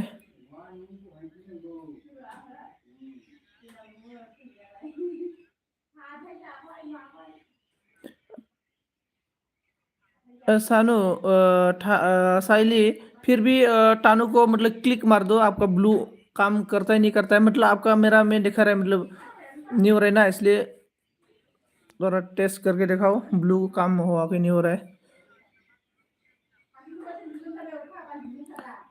मैडम को ये शैली आपको हम अभी साफ करेंगे बोल रहा है। शैली आपको देखो साफ करने वाला है थानू ने। और सॉरी मेरा 26 से, सॉरी मेरा 26 से, ओके टानू बोल रहा है आपका 26 से, फिर भी बुद्धि है अब। Thank you. ऑन शैली तो मेरा इल्म में इतना प्यार करा रहे मैं, तो मैं भी शैली का इल्म पूरा रहेगा रे शैली, पूरा 1 आवर से रहेगा मैं शैली का इल्म में। नहीं करता है ब्लू, नहीं करता है ना, ओके ओके। मैं इसको बाद में मतलब यूट्यूब में सर्च करके देखेगा मैं, ऐसा ऐसा प्रॉब्लम कैसा सोल्व होगा। हाय राधा चैनल फ्रेंड रिमूव जाना।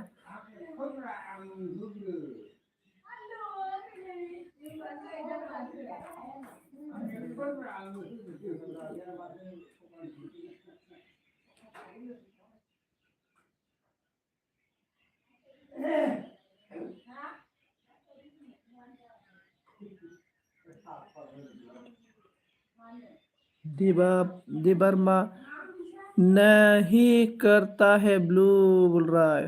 शैली साफ कर दिया, शैली आपको साफ कर दिया बोल रहा है, और आपका पास कमेंट गया होगा, कमेंट देख के मतलब कर देना, ओके। थानु ब्रादार नोंनाव आइडि दं नामा ब्रा? थानु ब्रादार आइडि दंबा दे सोलायलायनोसै।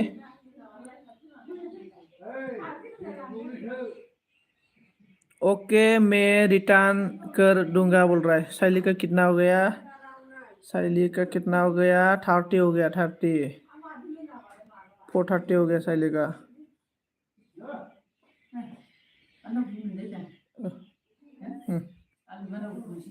Umbaro ma mana mungkin mana deh?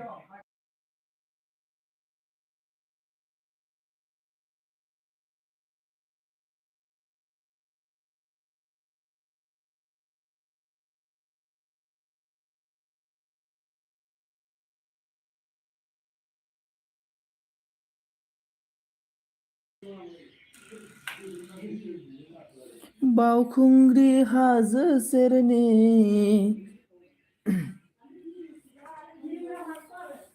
मेरा पास अच्छा कैमरा नहीं, मेरा पास ना मोबाइल है ना, इसलिए मैं मोबाइल से वीडियो बनाने के लिए शर्म लगता है रे। अच्छा कैमरा होने के साथ मैं अच्छा अच्छा वीडियो बनाने वाला था। आज मेरा मन अच्छा नहीं लग रहा है, किस्मत खराब है मेरा। हाँ रे, मालूम नहीं क्यों ऐसा हो गया शैली। बबीता भी आपको हाइड किया है, मतलब बबीता मतलब आपको ब्लू दिया था होगा, ब्लू देने के चक्कर में आपको हाइड किया है ये, और आप ब्लू ही नहीं काम कर रहे ना। रुको मैं अभी दूसरा मोबाइल से सर्च करता हूँ यूट्यूब में, सॉरी यूट्यूब में सर्च करता हूँ मैं ब्लू।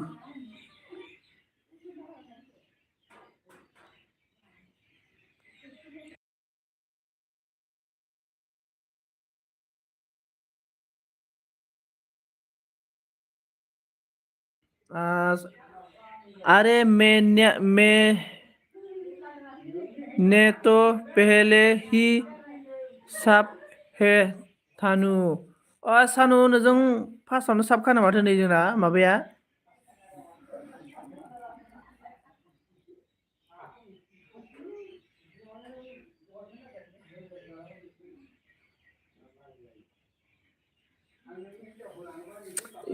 नियर रे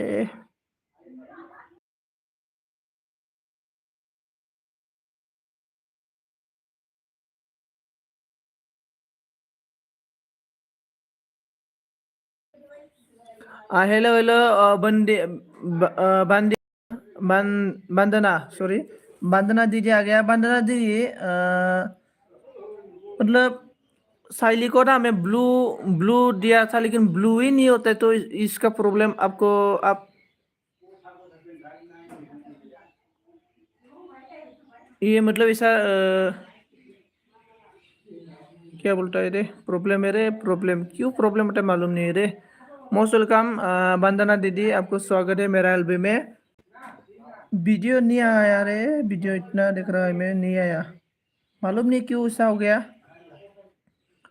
बोलिए बोल रहा है क्योंकि देखो मेरा मोबाइल में ऐसा हो रहा है कि शैली को ऑलरेडी ब्लू दिखा रहा है मेरा मोबाइल में, और ब्लू रिमूव कर रहा हूँ मैं, रिमूव नहीं होता है मतलब। और शैली ने भी किसी को मतलब साफ नहीं कर पा रहा है, मतलब इसका भी मतलब ब्लू नहीं जा रहा है, मतलब इसको भी। तो क्यों ऐसा हो रहा है मुझे भी मालूम नहीं है रे।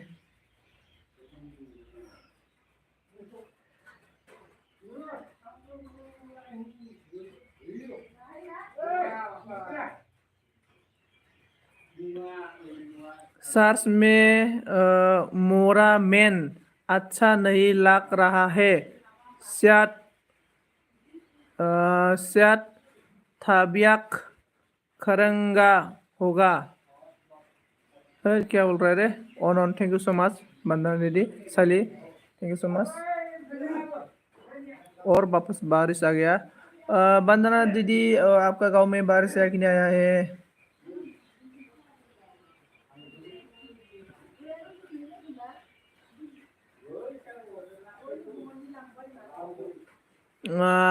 मुट क्या बोला, मुट तो मुझे ब्लू कोई बात नहीं लगा।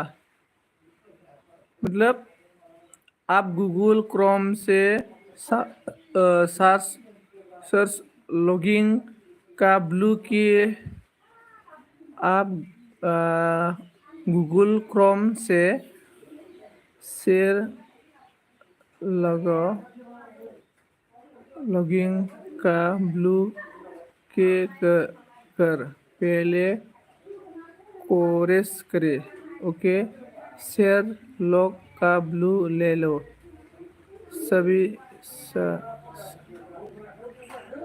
हाँ मैं सभी का ब्लू ले लिया है, ब्लू सभी को मैं ब्लू ले लिया है, सभी को ब्लू ले लिया है मैं, किसी को नहीं है, मतलब सभी को ब्लू ले लिया है मैं सभी का ब्लू ले लिया है। और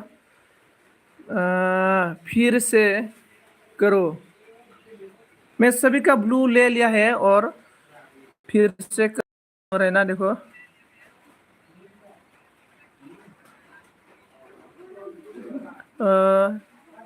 सारी लोगों का ब्लू लेके काम से फिर से चिकन करो।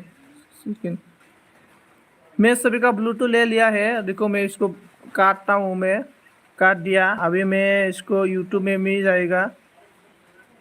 यूट्यूब में जाने की बाद मैं इधर चला गया, सर्च चैनल में आ गया। 55 थैंक यू सो मच, 5 हो गया, थैंक यू सो मच। और इधर चला गया और इधर वापस आ गया। वापस आने के बाद हाय हेलो संजीत जी बोल रहा है हम लोग का। मनीषा जी ने मोस्ट वेलकम मनीषा जी। और वंदना ने क्या बोला, ओ टेलुदास का भी ब्लू है, ले लिया। और क्या बोला, केबल से नहीं क्रम से। ओके ओके क्रम से करता हूँ। ओके ओके कैसे हो। मैं अच्छा हूँ, ठीक हूँ। दोस्तों आप लोग कमेंट करते रहना, मैं मतलब थोड़ा रुको फिर एक देख करता हूँ, रिमूव नहीं हो रहा है ना। ओके क्रोम से जा। मोजांबाबो गाज्रिबाबो नोंखौनो लगिया मेना नो पहला पहला प्यार मैनू है। टूनू दास ज्वाइनिंग मी बोल रहा है। टूनू दास दोस्तों रुको रुको वेट करो, मैं ब्लू का थोड़ा प्रॉब्लम हो रहा है, सभी लोग ज्वाइन कर पाएगा, थोड़ा वेट करो। और दीदी देखो वंदना दीदी ऐसा हो गया क्रोम ब्राउज़र में, अभी कैसे करना पड़ेगा। और रुको जरा में प्रॉब्लम होगा। ऐसा होने के बाद मैं इधर आ गया। एलबी आ गया। एलबी आने के बाद एलबी में घुस लिया मैं। संजीत बोल रहा है हेलो हेलो हाय हाय हाय हाय दोस्तों, कमेंट करते रहो, मतलब थोड़ा प्रॉब्लम आ रहा है देखो। हाँ, ओहो इधर तो नहीं होगा।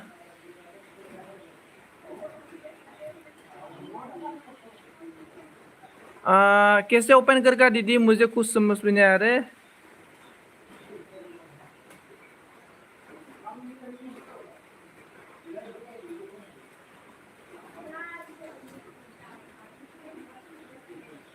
वंदना दीदी किधर गया? वंदना बोलो।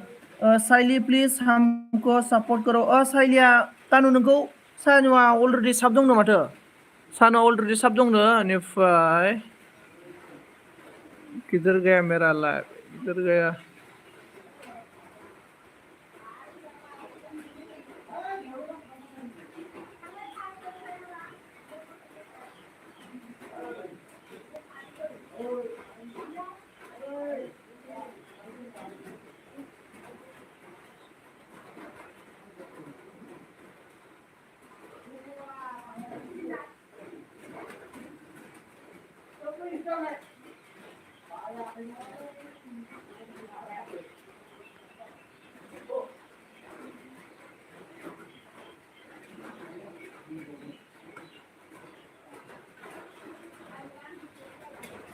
दोस्तों कौन कौन है प्लीज क्या बोला? साइली जो इन्हें डॉग हुआ टॉक टॉक हुआ मतलब बांधना हिंदी नहीं है, मतलब मुझे हिंदी पढ़ने के लिए थोड़ा प्रॉब्लम आता है, इंग्लिश में बोल दो। नहीं हो रहा है, नहीं हो रहा है रे, नहीं हो रहा रे, क्या हो गया मालूम नहीं रे।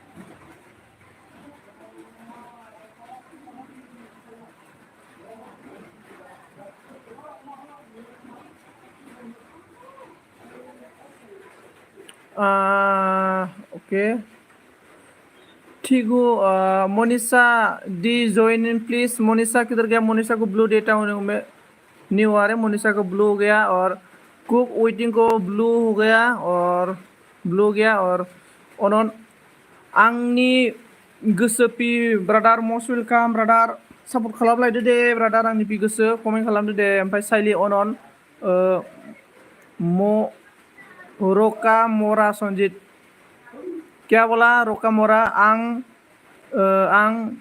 10 दिन एलबि फैथ'ला ब्र'। ओके ओके ब्र', माबाफोर प्रब्लेम जादों नामा ब्र'? बंदना ने बोला आप एलबी क्रोम स्टूडियो से अभी लॉगिंग का ब्लू ले, मतलब मैं क्रोम ब्राउजर में मैं चला गया लेकिन किधर होता है इसको मैं मालूम नहीं हुआ। और हेलो आंनि जो लोगो जा बोल रहा है। ओके ओके ट्राई करता हूँ उसको।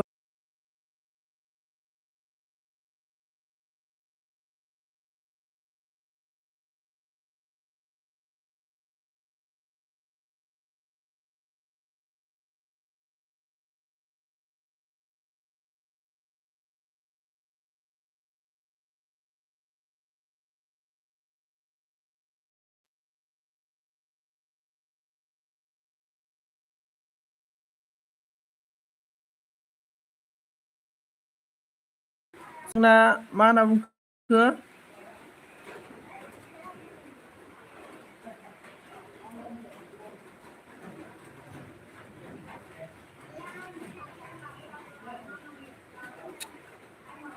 नहीं यार, दिमाग खराब हो गया। और क्या बोला? Hello hello hello. देखो कैसे वीडियो देख रहा, लिंक शेयर कर दो। समझा नहीं रे मैं क्या। और देखो आंनि गोसो पी ने नंबर दिया है, किसको चाहिए नंबर ले लो। और आंनि गोसो पी ब्रादार, ओमफ्राय ब्रादारनाव आइडि दंबा आइडि हरदोब्रा ब्रादार। आंनाथ' आइडि गोदान बानायनाय गैयालै ब्रादार। ओमफ्राय नोंनि आइडिखौ दंबा हरदोब्रा, आंखौ 1K खालामदो। आंबो देनां नोंखौ सापर्ट खालामगोनलै brother.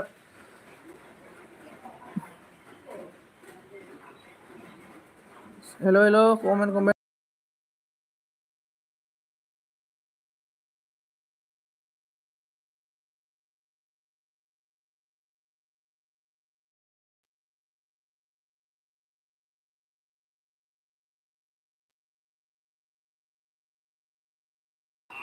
Comment comment comment comment comment.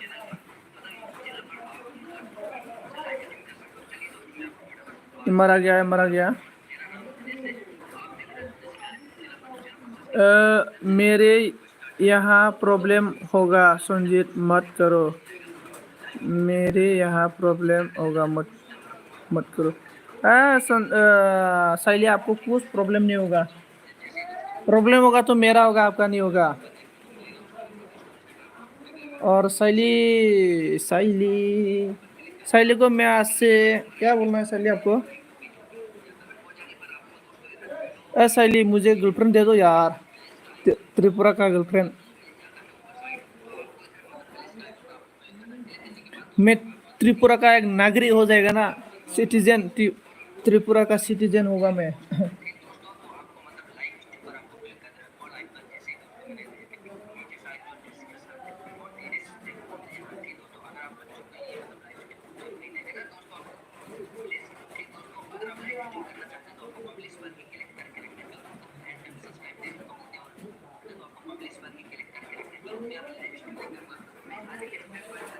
क्या बोला? नायना होदो दे सनजित भाइनो, नायना होदो दे सनजित भाइ। माखौ ब्रादार, आं बुजियासै माखौ नायना होनो।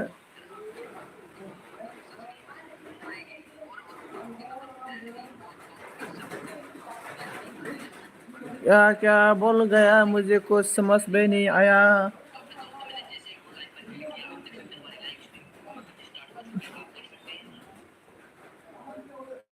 भिडिअ हगारदों आं। अके अके एमआर ब्रादार, नोंनि भिडिअ हगारदों ना, नोंखौ नायना होगोन, नायना होगोन, नायना होगोन। टेनसन लानो नाङा ब्रादार, आङो एलबि कार्ड दोनखांना होगोन दे ब्रादार। भिडिअ हगारदों आं दे, अके अके नायना होगोन ब्रादार, टेनसन लानो नायना होगोन दे।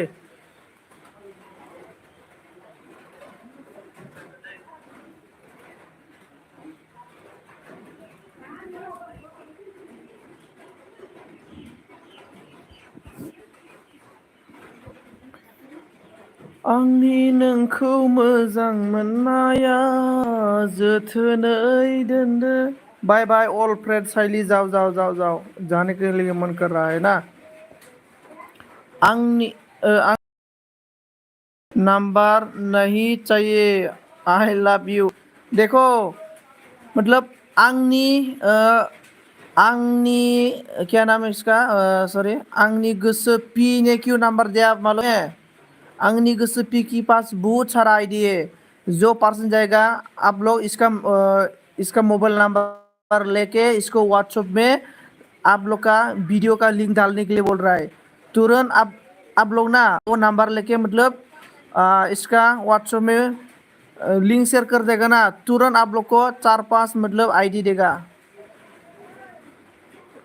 मुझे भी आंनि सोनापई ने मुझे भी फुल सपोर्ट किया है दोस्तों।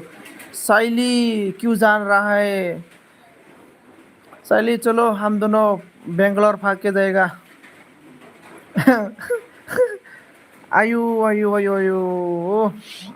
साइली come, let's rider, I am waiting for you. Wow, Saili का नजर लगा रे, साइली का किसी का नजर ना लगे। हम लोग का मनीषा ने क्या हो गया? मनीषा कुछ बोलो।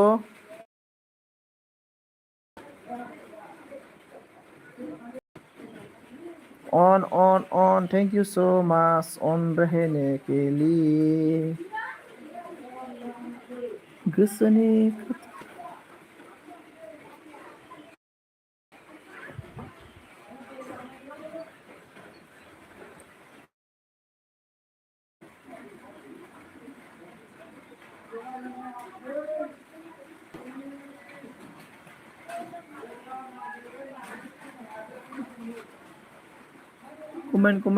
comment.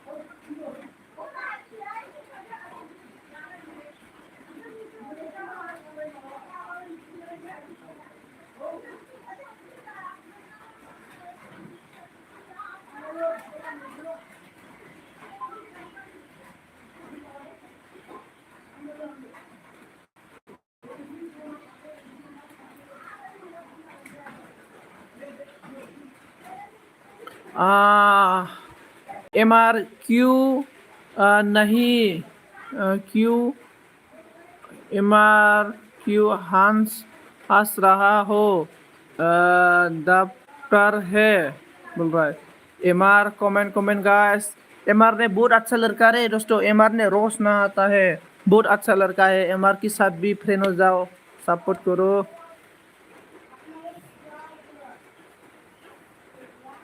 MR ब्रदर मुझे सपोर्ट कर दो ना दोस्त जैसा आईडी बना के मुझे सपोर्ट कर दो दोस्तों आं नंखाय नङा बियो आंनि मोजां मोननाया मैं हंस नहीं रहा बोल रहा है ओके हंस रहा हो हंसो नो प्रॉब्लम कमेंट करो कमेंट दोस्तों कमेंट करो fast comment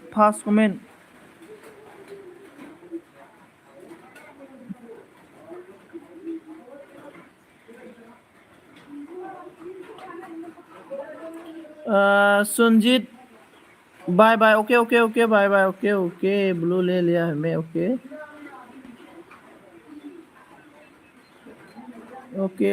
bye thank you so much Sanjit भाई को सपोर्ट करो प्लीज हाँ मुझे सपोर्ट कर दो आईडी नया आईडी बना के मुझे दोस्तों आईडी नया आईडी बना के सपोर्ट करो जो आ गया कमेंट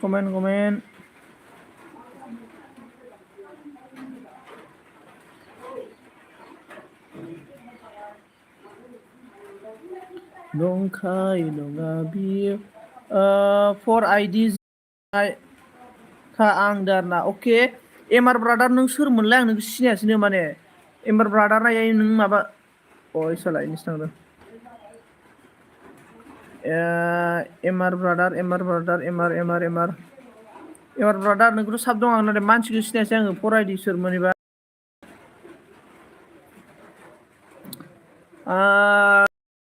रंजीत ज्वाइनिंग मी बोल रहा है रंजीत ज्वाइनिंग हो जाओ मोनिशा के साथ ज्वाइनिंग हो जाओ ज्वाइनिंग हो जाओ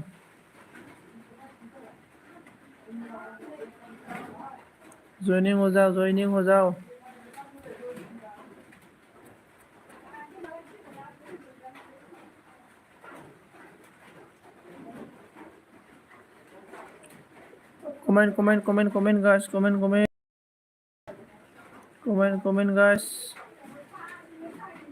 guys comment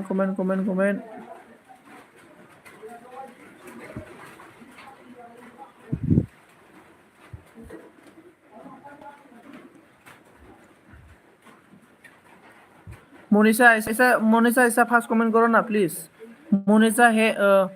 मोनिशा आप है तो ऐसा कमेंट फास्ट करो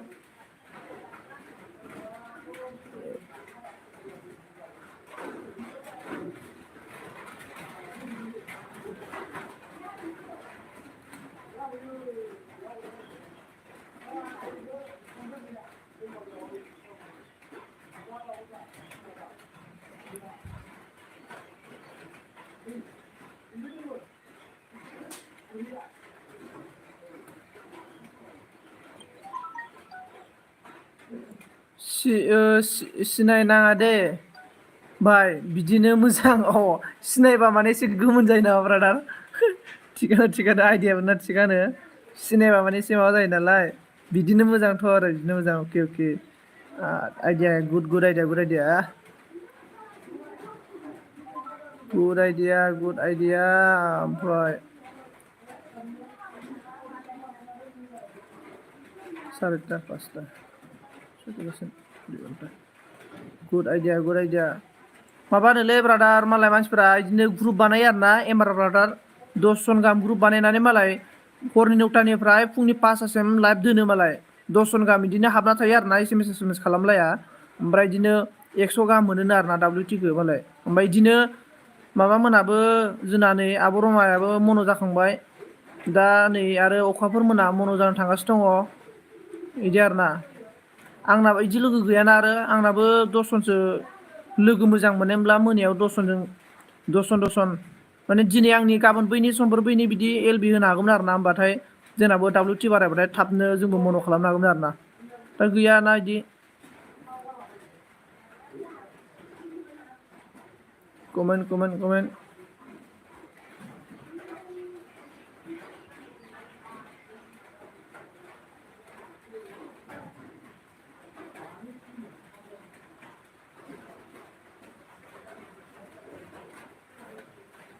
कमेन्ट दे गाइस फटाफट जानला मोनला कमेन्ट खालामलाबाय नो प्रब्लेम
कमेन्ट गाइस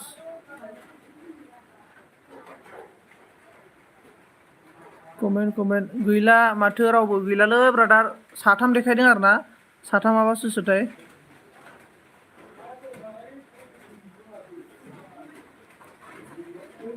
साथाम देखायदों आरोना साथामा सोरथाय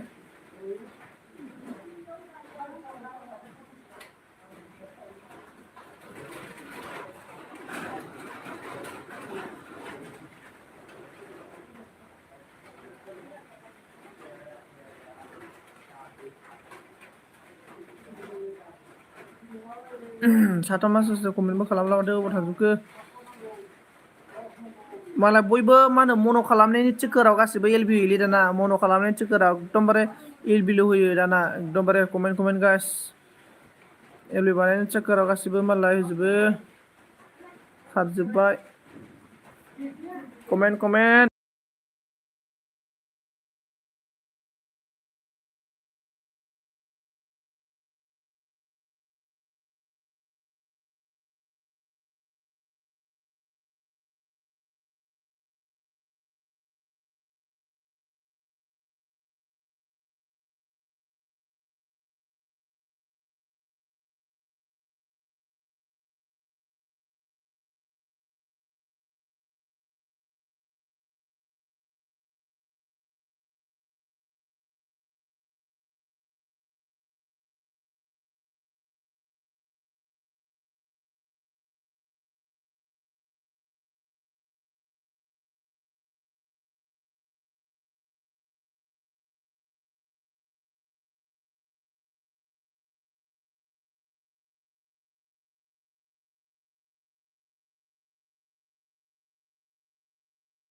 ब्रादार दे नोंनो हरखलाबायदोलै सिबख'लाबायदो नोंनो जोखावलाबाय सिबख'लाबाय कमेन्ट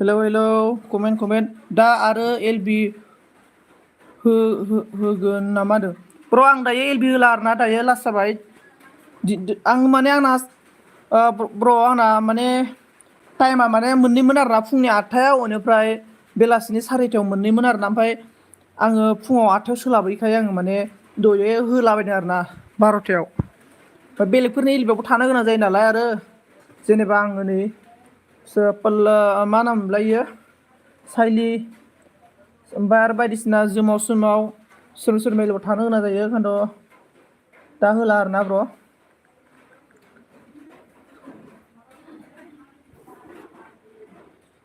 कमेन्ट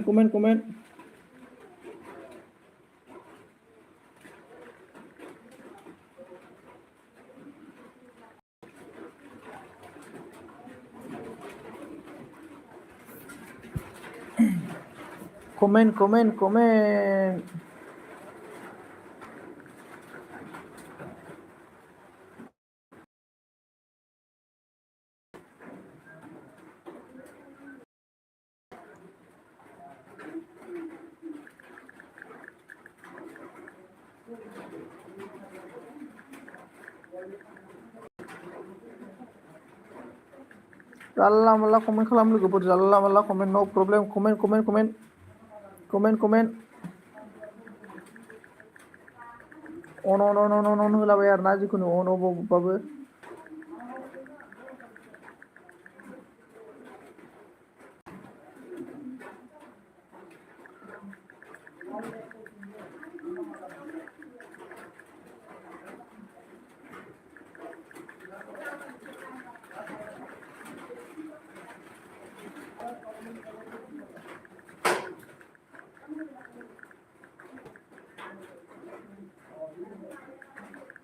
थेंक इउ स' माच जोंना माबाया ब्रादार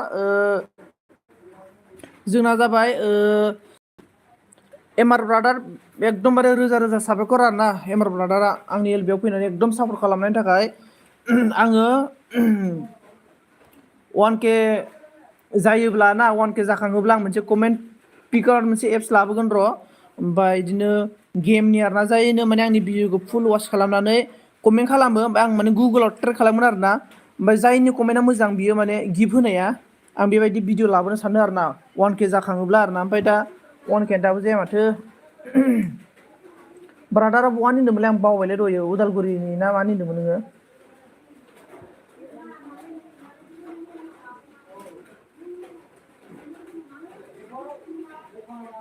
सातजन दं आरोना दायो सातजन अके थेंक इउ स' माच सातजन आंनि एलबियाव थानायनि थाखाय सातजनाव साथामाल'सो मानसि ओमफ्राय साब्रैया बाहेरा जागोन खोमा आरोना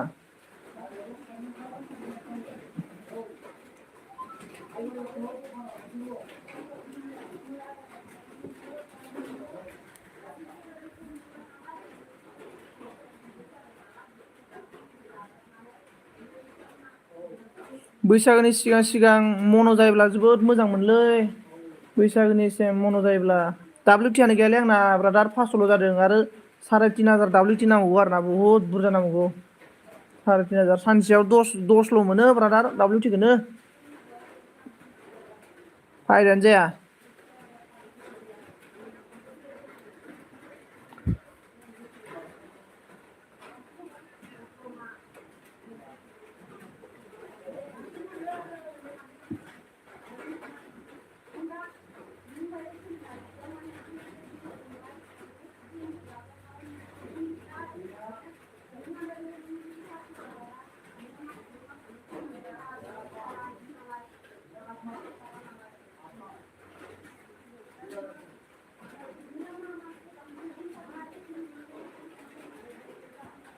ओमफ्राय अनजित हाय ब्र होनना बुंदों आरोना हेल' अनजित हाय ब्र गिदिर गैया comment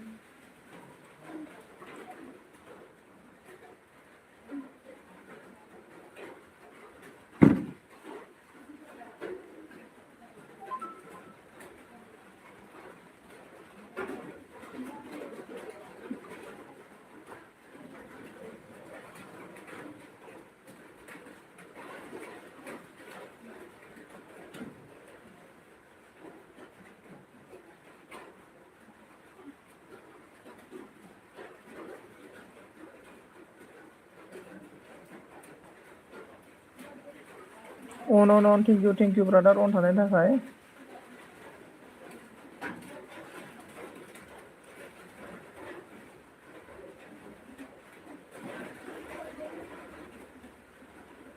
thank you so much brother अन थानायनि थाखाय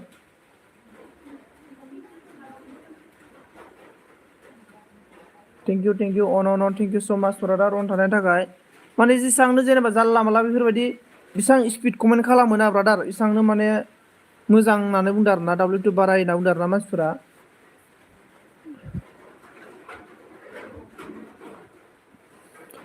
आबै सना हेल' आबै सना मस्ट वेलकाम आंनि एलबिआव नोंथांखौ बरायना लाग्रोनाय जाबाय आर'नाइबो गैया जाहैबाय आरो आंनि जौस्राङाव नुजाफैनायनि थाखाय रोजा रोजा साबायखर बेनिफ्राय कमेन्ट गाइस जोंना नै नबनिता स्टार्सआ फैबाय आरोना थेंक इउ स' माच नबनिता नोंथाङा आंनि जौस्राङाव फैनो थाखाय थेंक इउ स' माच नङालै आर'नाइ नाङालै आर'नाइ थानायमोनब्ला आर'नाइजों बरायना लाग्रोनाय जागौमोन दा आर'नाइबो गैला जाहैबाय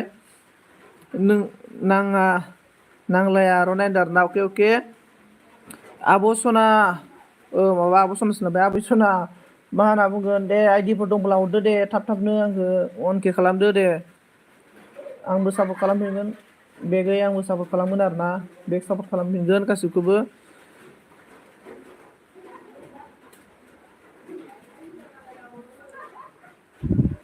अन दे फार्स्ट कमेन्ट दस्तु फार्स्ट कमेन्ट नबनिता हा अके थेंक इउ स' माच नबनिता ओमफ्राय नबनिता मा ओंख्रि जानायमोन ओमफ्राय जोंना आबै सना मा ओंख्रि जानायमोन ओमफ्राय खोन्थाहरदो दे जोंना नै एमआरआबो दङ एमआर ब्रादारजों रायलाय एसे गोसोफोरखौ फ्रि मोनगोनदां कमेन्ट गाइस कमेन्ट ब्लू मत देना ओके ब्लू नहीं देगा okay thank you so much हम लोग का साइली आ गया मोस्ट वेलकम साइली को अन नबनिता अन ओमफ्राय अनला ना वाव मानसि गोथाव आलु बिलाहि नासोमोन अके सरिलै नबनिता आं नोंनाव दहायनो सोंखांबाय नबनिता सोंलांबाय माबानाव आबै सनानाव दहायनो सोंखाबाय आङो आलु ना होननानै ओमफ्राय नबनिता मोना अनलाजों ना आद गोथाव नबनिता बहानिमोनलाय ओमफ्राय आबै सना नों बहानिमोनलाय अखा हागोन हायाखै नोंसिनिखै मैंने जीमेल चेंज किया था इसलिए जीमेल चेंज किया है आपने क्यों मतलब देखो साइली जीमेल को उल्टा पल्टा मत चेंज करो बाद में मोनो जो आपका चैनल 1K और आपका जो WT कंप्लीट हो जाएगा ना इसके बाद आपका जो मोनो आपका मतलब यूट्यूब का मतलब एप्लीकेशन एक आएगा मतलब फॉर्म फिलअप मतलब जिसको मोनो बोलता है ना मोनो होने का टाइम आएगा इस टाइम में आपका जीमेल आईडी का पासवर्ड भी होना चाहिए जीमेल आईडी का पासवर्ड नहीं होगा ना तो भी आपका प्रॉब्लम आ सकता है और मोबाइल गुम होने के बाद भी देखो आपका यूट्यूब है चैनल इतना बड़ा चैनल हो गया और इसके बाद आपका मोबाइल गुम हो गया तो मोबाइल गुम होने के बाद आप जीमेल आईडी का पासवर्ड मालूम नहीं होगा तो और दूसरा नया मोबाइल में किस तरह से ओपन करेगा लॉगिन करेगा ये प्रॉब्लम आ सकता है इसलिए जो भी जीमेल से यूट्यूब क्रिएट किया है ना इसको मतलब आराम से संभाल के रखो पासपोर्ट वगैरह को संभाल के रखो कोई बुक में नोट करके रखो नहीं तो बाद में प्रॉब्लम आ सकता है ऑन ब्लू लाइन आप ओके नै ब्लू बाय ओमफ्राय अन like don thank you so much SB brother like होनायनि थाखाय एसे प्रॉब्लम जानायनि थाखाय आं ब्लू लाफिनदोंमोन मोरा संजीत मेरा भाई बोल रहा है करो ना बबीता का एल्बम में पूरा लड़का लोग देख के और अभी मेरा एलबी में आया है ना ओके पता है बोल रहा है ओके ओके शैली जी तो पूरा समझदार है मेरा शैली और साथ चाट गाइस ओके देखो चाट करो एक दूसरे के साथ बात करो मा ओंख्रि जानाय ब्र होनदों ओंख्रिया जोंना माबासोमोन लुगैगोन नामाब्रा नोङो स्पि ब्रादार ओंख्रिखौ ओंख्रिया जाहैबाय जोंहा ना माबा थास' बिथराइजों अमा बेदरमोन ओमफ्राय थास' बिथ'रिजों अमा बेदर जायैनि थाखाय दालि ओंख्रि आलू भाजामोन अनन हम लोग का पंकज आ गया मोस्ट वेलकम पंकज मेरा एल्बी में आपका स्वागत है इतना दिन की बाद मेरा एल्बी में आप आया है मोस्ट वेलकम और नीबा नीमा हम लोग आया है भाई प्लीज ओके नीबा की साथ भी फ्रेंड हो जाओ नीबा आपको मैं ब्लू देता हूँ एक दूसरे के साथ फ्रेंड हो जाओ on like done thank you so much like देने के लिए कौन लाइक नहीं किया लाइक कर दो ओके ओके राधे राधे राधे राधे राधे राधे एसबी राधे राधे हर हर महादेव देवका देव महादेव नवनीता लोगो खालामबाय आं कमेंट चेक खालाम नवनीता आपको आबै सोना ने सब किया है और आबै सोना शैली को भी फ्रेंड करो शैली को भी और एचबी को भी ब्लू देता हूँ एचबी शैली की साथ भी फ्रेंड हो जाओ लुबैगोन तो मा सो ब्र गोथाव नामदार अके एचबी ब्रादार मा ओंख्रि जानायमोन एचबी ब्रादारा बहानिमोनलाय ओमफ्राय एचबी ब्रादार अखा खोनायाखै नोंसिनिखै मोरा जॉइनिंग मी देखो जिसका ब्लू है ना शैली के साथ फ्रेंड हो जाओ मतलब शैली का ब्लू नहीं हो रहा है मतलब मैं शैली को इतना ब्लू देने के लिए कोशिश किया लेकिन नहीं हो रहा है मतलब कुछ प्रॉब्लम है और ऑन रिटर्न मिलेगा शैली जरूर रिटर्न करेगा okay okay Har Har Mahadev on corona को भी मैं ब्लू देता हूँ और सभी लोग एक दूसरे के साथ फ्रेंड हो जाओ प्लीज़ सभी फ्रेंड्स सपोर्ट कर दीजिए ओके ओके शैली को सभी सपोर्ट करो और शैली सभी को बैक करेगा एचबी फ्रेंड है ओके एचबी फ्रेंड है शैली के साथ हर हर महादेव शैली जॉइनिंग मी प्लीज दो आबै सना शैलिया जॉइनिं खालामनो हाया माने ब्लुआनो जाला जिमेल आइडि चेन्ज खालामदोंमोन इयो ओमफ्राय इना जिमेलानो जाला आरोना माबा ब्लुआनो जाला माने ब्लुआबो बिनिखायनो नों आबै सना नों सिगां शैलिखौ साब खालामदो शैलिया बेक होगोन आरोना ओमफ्राय new friend please joining me Navanita के साथ भी ज्वाइन हो जाओ नवनीता को ब्लू देता हूँ मैं on Har Har Mahadev please joining मी बोल रहा है नीमा प्लीज आपने शैली से ज्वाइन हो जाओ शैली जरूर आपको बैक कर देगा टेंशन नहीं है ज्वाइनिंग करो जो फास्ट ज्वाइनिंग करो टेंशन नहीं है मैं हूँ ज्वाइनिंग राधे राधे राधे राधे हम लोग का कृष्ण की लाडू आ गया like done thank you so much like done देने के लिए राधे राधे ओके हर हर महादेव राधा रानी का कृपा हो जाएगा रिटर्न मिलेगा नीमा की साथ भी फ्रेंड हो जाओ सभी लोग एक दूसरे के साथ फ्रेंड हो जाओ मतलब एक दूसरे को सपोर्ट बैक कमेंट मतलब एक नहीं तो एक मतलब पहले मतलब सब कर दो इसके बाद कमेंट कर दो आराम से नेक्स्ट टाइम में आप बैक कमेंट करोगे एक दूसरे ने हो जाएगा ऑन नै माबा नवनीता नोंनोबो आङो ब्लु बायमोन दे ओमफ्राय मानो जायाखैथाय बेनिफ्राय आं लगावदों हादों ब्र आं गफुरनिसो खिन्थाखादोंमोन दा आं नोंनो ब्र नों गफुरनिसो होननानै आं मिथियो बेनिफ्राय नोंखौ मैयायो गितिकाजों माथो गितिकाजों दं होननाय खोनादों आरो ना माने गितिकायाबो हस्पिटालाव दङ ओमफ्राय आं सानो आरोना आङो ओमफ्राय एसबिजों जुदि लोगो मोनलायलायदोंब्ला मा सानदों आरोना आङो बेनिखायनो आरोना एसे डाउट जादों आरोना आङो माने ऑन दोस्तों ऑन शैली काम सब करो मारा भी सब कर दो शैली आपको आबै सोना ने सब किया है शैलीखौ आबै सोना नों सब खालामबाय दा होमबा शैलिया नोंनो बेक होगोन टेनसन लानाङा शैली ना माने ब्लू जायाखै आरोना शैली एक कमेंट चेक करके बैक दे दो और ऑन शैली ने क्या बोला I am not good HB शैली आज थोड़ा प्रॉब्लम है बहुत प्रॉब्लम क्या नाम था बबीता भी शैली को हाइड कर दिया ऑन पंकज रिटर्न में पंकज देखो नीमा दुदू को नीमा दुदू को बेक कर दो H be joining me H be joining जानांगौ नै सब फ्रेंड ज्वाइनिंग 3 आईडी के साथ बैक कर देगा। देखो पंकज के साथ ज्वाइनिंग हो जाओ, पंकज 3 आईडी देगा और Milan brother like done thank you so much Milan brother like थाखाय नोंनो ब्लू ना बे आं ब्रदर लोगो मिलन ब्रदर नोंनो आईडी दं नामा ब्रदर आंजोंबोथ' सब लोगोखा नै मिलन ब्रदर आईडी दंब्ला हरदो आंनोबो आईडी जों फैदो आईडी दंबा फै अन अन अन अन अन अन कारना प्लिज रिटार्न गितिकानि एलबि आवसो दंमोन बुंनायखायमोन आं गितिकानि एलबि आवसो दंमोन बुंनायमोन आं माने कम्पारेसमोन आरोना गितिकाजों okay okay okay okay okay Nima joining मी बोल रहा हर हर महादेव आबै सना साबधान आबै सना नोंखौ नबनिता साब खालामबायनो आबिनिता अके होनदों आबिनिता नबनिता अके होनना बुंदों हर महादेव प्राण पंकज जइन मी पंकज के साथ ज्वाइनिंग हो जाओ पंकज 3 आईडी देगा सभी को पंकज बहुत अच्छा है on on on thank you हर महादेव देवका देव Mahadev Karuna please joining me Karuna Navneeta के साथ फ्रेंड हो जाओ आबै सोनाया मा नों खालामबाय आं साइली को होनदों साइली किधर गया साइली आपको आबै सोना ने साफ किया है और आबै सोना को बैक कर दो साइली किधर गया कमेंट साइली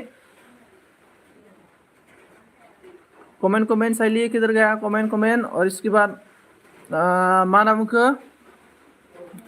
मोनसेल'सो मोन हरखाबाय आं नोंनो okay thank you so much million thank you so much brother जो पर्सन जाएगा ना बोल के जाओ मतलब जो मतलब लीव हो जाएगा ना तो ब्लू दे के जाओ दोस्तों ये मेरा आप सभी का एक रिक्वेस्ट है और राधे राधे सभी का राधा रानी का कृपा हो जाए पंकज राधे राधे राधे राधे राधे राधे राधे राधे आबै सोना साबधान आबै सोना आपको साइली ने बेक कर दिया दाबो दोना खेला थर्ड सिनदार ना माबा जुमा ब्रादार 5GB नेटपेक दङ ना दिनै 5GB नेटपेक आं मा खालामगोन दोनगोन ब्रादार आं मोनसे टारगेट लादों जुमाव नोंनि एलबि आव 10 जन मानसि नांगौबा माबानो जुमाय गिलानसेनि दामाव 10 जन एलबि आव मानसि थागोन आरोना Radhe Radhe on thank you सभी दोस्तों ऑन रहने के लिए thank you so much bye Sanjit okay Saili जाओ आप खाना बनाओ आराम से खाओ और नाइट में 9 बजे में एलबी आओ जरूर आओ एलबी आ जाओ बेनिफ्राय आंनो इसे हर ब्र 5GB खौ इदि फाग्ला नांदोंना बोरै हरना नांगौ मबाइलाव थानायखौलाय ब्रादार जोमाव मा खबर जोमावथ' दानि एलबि होदोंमोन बे एलबि जोबखांबाय आरोना ब्रादार 59 मिनिटल' होयो नामा जोमावा आंना 59 मिनिट होबाथाय माबायानो 1-2ल' मोनो माबायानो फाग्लासो WTआनो ऑन थैंक यू कौन जाएगा बोल के जाओ मैं ब्लू लेगा नहीं तो बाद में प्रॉब्लम हो जाएगा मैं एलबी नहीं करूँगी साइली क्यों एलबी नहीं करेगा ओके साइली आपका मर्जी आपका दिल जो करना चाहता है ना वो करो किसी का बात मत ले लो मतलब जिंदगी में ना अकेला है और अकेला ही रहना पड़ेगा राधे अकेला इस धरती में हम लोग अकेला आया है और अकेला मरना पड़ेगा इसलिए राधे इसलिए मैं किसी का ये नहीं करता है हम लोग का DB BM नाना दिया है BM नाना बाय ब्लू लादो ओके नबनिता बिराद दसेल' थायोमोन नबनिताया ओमफ्राय नबनिता आंनि भिडिअखौ नायना हो मानोथ' नायथारा आंबोथ' नोंनि भिडिअखौ नायोना ओमफ्राय कमेन्ट सोर दङ 7 जन 27 like thank you so much और बोलो कौन है ट्राई करता हूँ मैं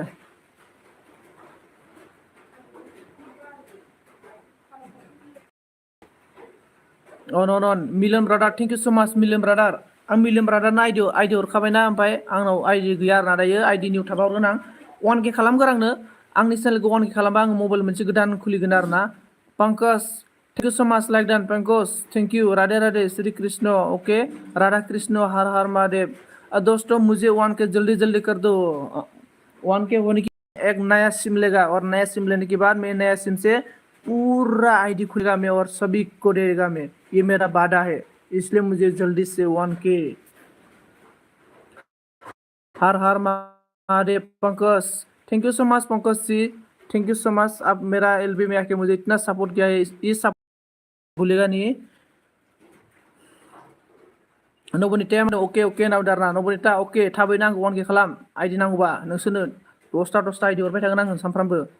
10ताथ' सानसेयाव हरनो हाया, जेनेबा बानायगोन आं आरोना नानै। हर हर महादेव, हर हर महादेव। ओके ओके सबिको थैंक यू सो मच। अनन ओत्सबि ब्रादार अनन दं आरोना, थैंक यू सो मच। ओत्सबि ब्रादार नोंना एलबि टाइमा खैथायाव खोन्थाहरलाय आंनो।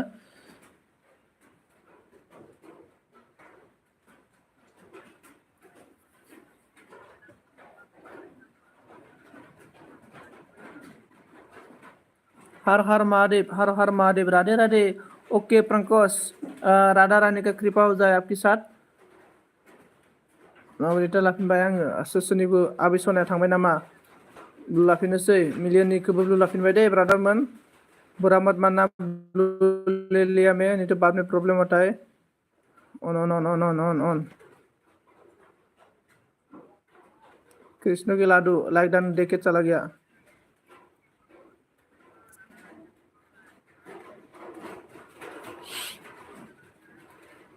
ओन हर महादेव, हर हर महादेव। देवों का देव महादेव है इस दुनिया में, देवों का देव Mahadev. Pankaj, Pankaj thank you so much. Har Har Mahadev. और Subu Subu Sara, hello bro like done, how are you bro बोल रहा है। I am fine, I am fine. और उच्च ने बोला करुणा आपको साफ कर दिया, बेक सपोर्ट मी। करुणाया जोबोद मोजां मानसि। उच्चबि करुणाया नोंनो बेक खालामगोन, थांखो ना माखो मिथिला, ओमफ्राय बेक खालामगोन इयो, खालामखायो। करुणा आप है तो कमेंट करो, आपको उच्चबि ब्रदर ने सब किया है और बेक कर दो प्लीज। और हम लोग का पंकज, हर हर महादेव। पंकज आपका एलबी टाइम कितना में है बोलो Pankaj ji. On on on on. Har Har Mahadev. थां ओंखारथ'बाय ब्र'। अके अके आं ओंखारथ'बाय। अके अके अके ओत्सबि थेंक यू सो माच आंनि एलबियाव फैनानै सापर्ट खालामफैनायनि थाखाय। Okay like don, thank you so much. कुकिटिं brother like डान होनायनि थाखाय थेंक यू सो माच। लाइक डान ब्रादार। कुकिटिं ब्रादार आंखौबो 1K खालामदो दे। आइडि दंबा 10तासो हरना होदो ब्रादार, सापर्ट खालामदो दे। सापर्ट सापर्ट ब्रादार, कुकिटिं ब्रादार सापर्ट। कुकिटिं brother support support. Suburan on, thank you so much सुबुरान।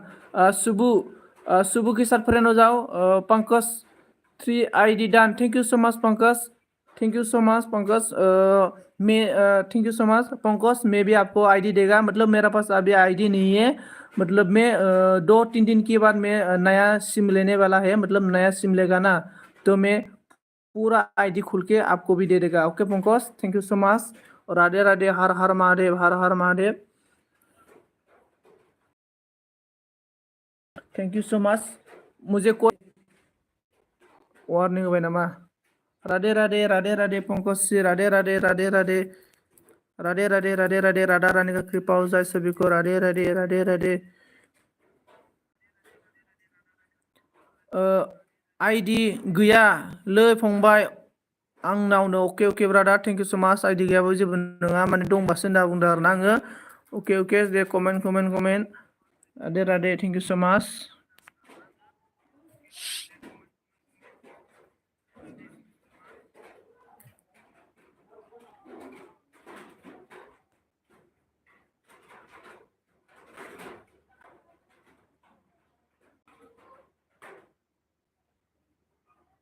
Net पेकआ बेसेबां दं खोन्थायासै माथो।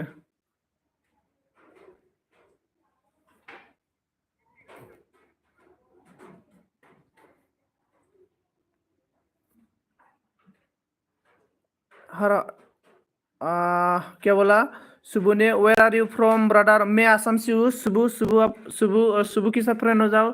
सुबु सुबु सुबु अमेरिका यूएसए हो बॉस। सुबु यूएसए हो। I am from India, I am from India, I am from India.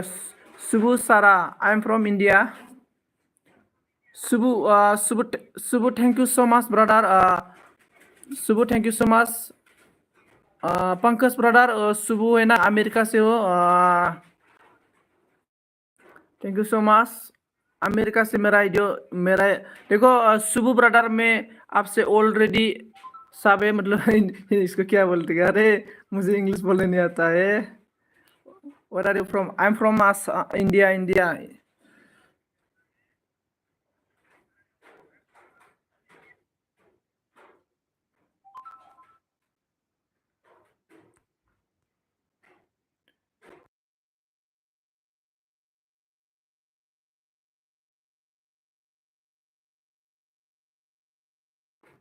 Thank you so much. Thank you so much. Subu brother, where are you from? Subu brother, where are you from? Gitika, thank you so much. Like done. Thank you so much.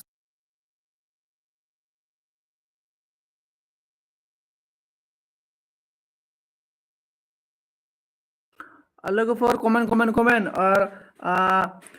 Subu brother, what are you doing right now brother? Nanify Gitika Sona no do tere angni de Gitika Sona ngontong nable on thank you so much.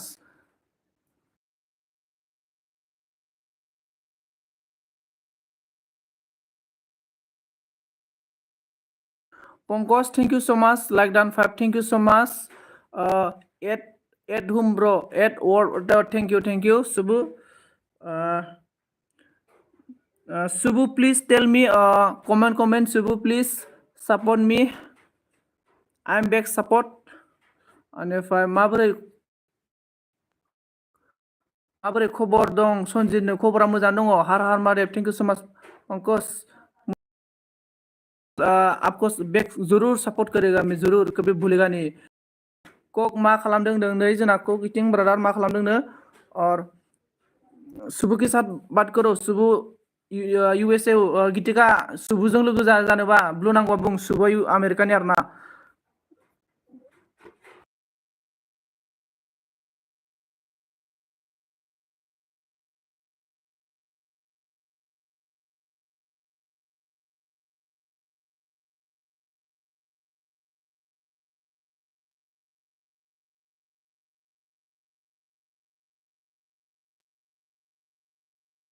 hello guys you are from America har Mahadev thank you so much million brother Gitika मोजों सोरजों लोगो जादों comment खालामला बायनानै लोगो जा blue 32 like डान thank you so much Pongkos thank you कुक मा जाखो कुका मा जाखो मिथिलालै गैला मोनायाव फांखा होलायलायनानै उन्दुना थायो माथो कुका लाइभआव उल्था फाल्था उन्दुलाबायो जा नायना मिनि आङो हर महादेव पंकज जी कैसे हो आप बोल रहा है पंकज आप कैसे है बोल रहा है देखो गीतिका ने आपको पूछ रहा है thank you so much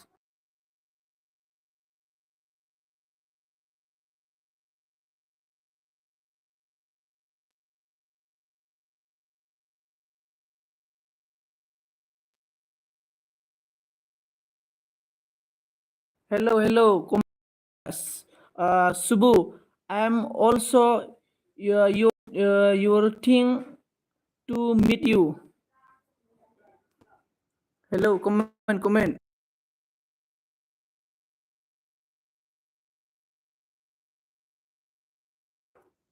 hello Subu brother where have you please comment me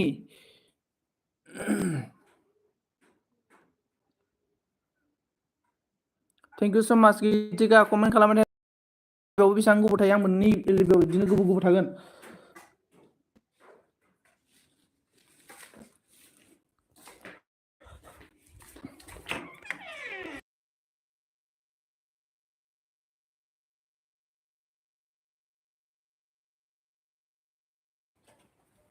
comment दङ हाय नै गितिका दङनो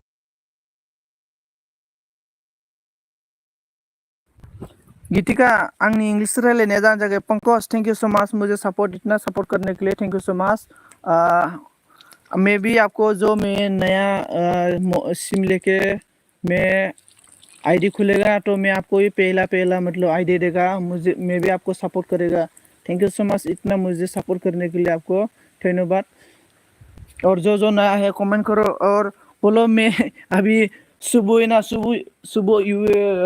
क्या बोलेगा इसको अमेरिका से था और बात करो सुबह के साथ इंग्लिश, मुझे ज़रा इंग्लिश नहीं आता है।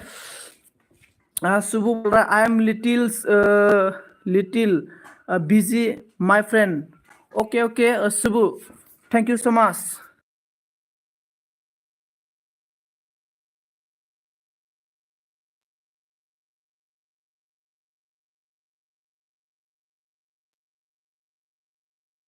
Gitika Sonjit nani mini berna Sonjit nang madi madi railakho Subu, thank you so much for coming to my LB and and helping and support me. Thank you so much.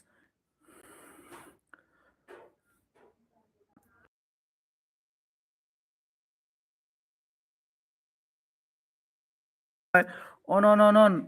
Subu brother, thank you so much, Subu brother. Subu brother, I don't know how to speak English well in the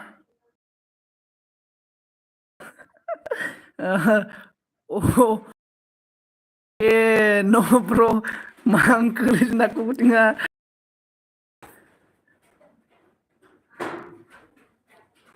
हम लोग का सुबह Gitika Basumatari I will contact you let's my friend. Gitika नहीं जोंना माबाया सुबह होनदों, सुबह के साथ फ्रेंड हो जाओ।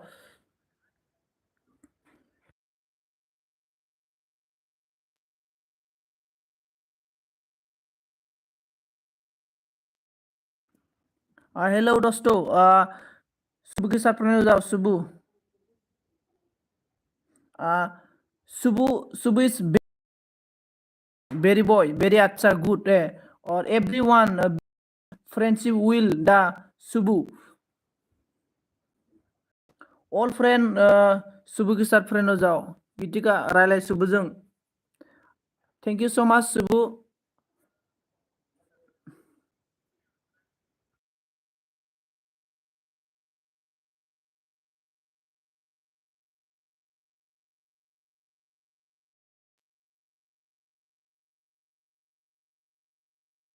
हम लोग का संजीत गोयारी 19 कंप्लीट।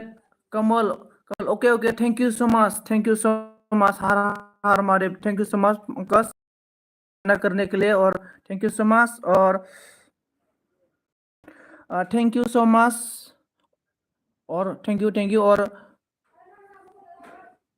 यानीफाई मैं ये सुबह को एक बार बोलेगा, thank you so much for coming to my life in the subah and supporting me. I will also support you back सुबह। Thank you so much.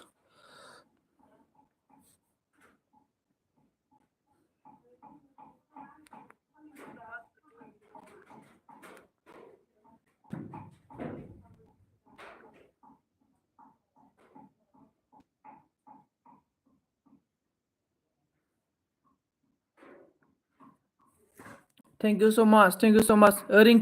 Rinki Ramsari, हाय रिंकी रामसारी। हेलो दोस्तों, रिंकी रामसारी फैबाय, लाइक खालामदो। Thank you so much, 900 complete. Thank you so much सभी को, और most welcome. जोंना सुबुजों लोगो जानांगमोन।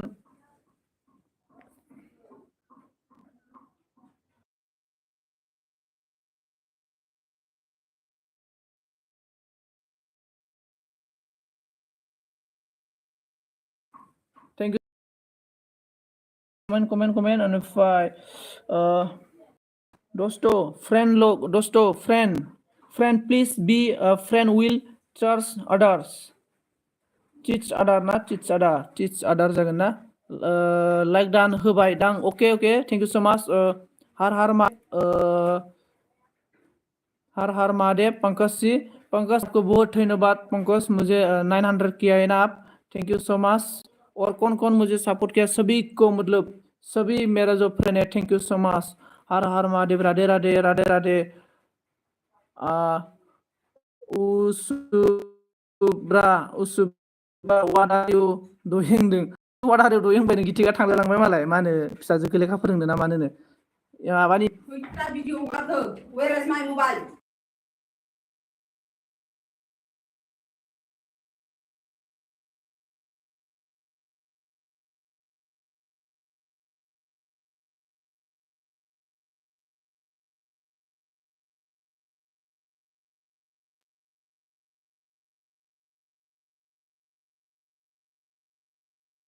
और Radhe Radhe Radhe Radhe Radhe Radhe okay okay okay Radhe Radhe okay स्क्रिना खनथाम फन फैदो ये फन फैयाखैथ' आंनाव फन हराखै मानो फैयाखै जाखो नै गैया फन फैयाखैथ' गाबफैयाखै जेबो नै मिस कल दङमोन थाम गीतिका जी आप बोल नहीं चाहती है हो क्या बोल रहा है मुझे राधे राधे राधे राधे जय सिया राम बोल रहा है हर हर महादेव पंकज राधे राधे राधे राधे जय सिया राम रिंकी ने क्या बोला सोरबा माथो होदों नामा सोरबा मा होनो सोरबा माथो होदों नामा होदों रिंकी लोगो जा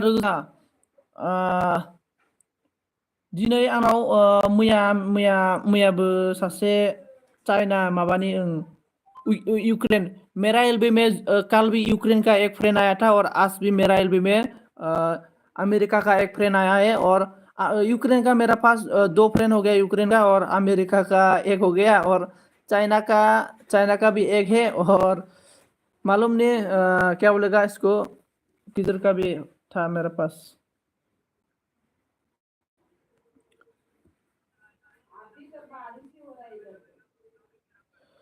हर Har Mahadev thank you so much Pankaj आपने मुझे इतना ज़्यादा प्यार देने के लिए और थैंक यू सो मच ओमफ्राय बोरै यूक्रेननि लोगो जाखो इउटुबारलै ब्रादार इउटुबार आरोना यूक्रेननि लोगो माने आंखौ सापर्ट खालामग्रोदो आरोना आंखौ साब खालामदो आंबो बेखौ साब खालामबाय आरोना सनजित पि आंनो ब्लु होआखै होनदों सरि मे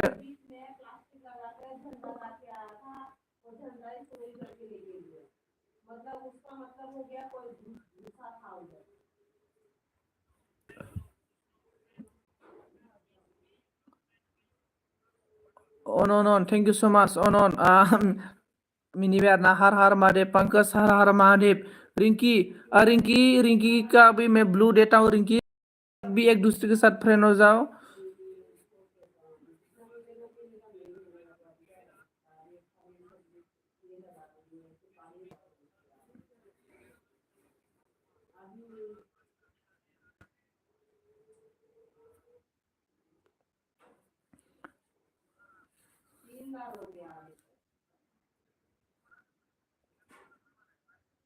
नोंना आंनो ब्लू नाङा आंनो ब्लूनो रिंकिया ऑन किए सॉरी रिंकी तो इतना गुस्सा आ गया रे मुझे ब्लू नहीं चाहिए बोल रहा है thank you so much blue नहीं चाहिए तो ओके ओके और हर हर महादेव एमआर ने बोला जय श्री राम पंकज ने बोला Har Har Mahadev thank you so much Pankaj मुझे सपोर्ट करने के लिए मैं भी आईडी बनाएगा मैं मतलब मेरा पास सिम नहीं है सिम की वजह से मैं आईडी नहीं बना पाया मैं जो आईडी बनाएगा तो मैं आपको पंकज आपको भी बैक रिटर्न करेगा और Har Har Mahadev Radhe Radhe Radhe Radhe thank you so much Radhe Radhe सभी को और दोस्तों बोलो सानथाम फान असेंबली साथाम फार्स्ट असेंबली नाम दाना असेंबली ओके संजीत ब्रो मेरा वीडियो वॉच कर दो ओके मैं एलबी बंद करने के बाद पंकज आपका वीडियो वॉच करके देगा ओके पंकज का वीडियो में पंकज देखो गो लाइव पंकज आपका चैनल को मैं मेरा व्हाट्सएप में मैं शेयर करके रखा है अभी देखो किधर शेयर करेगा इसमें शेयर करता हूँ देखो पंकज मैं आपका वीडियो को मेरा व्हाट्सएप में शेयर करके रखा है वीडियो खत्म होने के साथ ही साथ में एलबी खत्म होने के साथ ही साथ मैं आपका वीडियो वॉच करेगा ओके नो प्रॉब्लम जो पर्सन मुझे सपोर्ट करेगा मैं भी इसको सपोर्ट करना ही पड़ेगा ये तो धर्म है ना इसलिए राधे राधे राधे राधे में सपोर्ट करेगा ओके जय श्री राम जय राम आरबिआ जाबाय 34 लाइक दान आरोना thank you so much 34 like दान राधे राधे राधे राधे 8 जन दं आरोबो सोर दंथाय 8 जन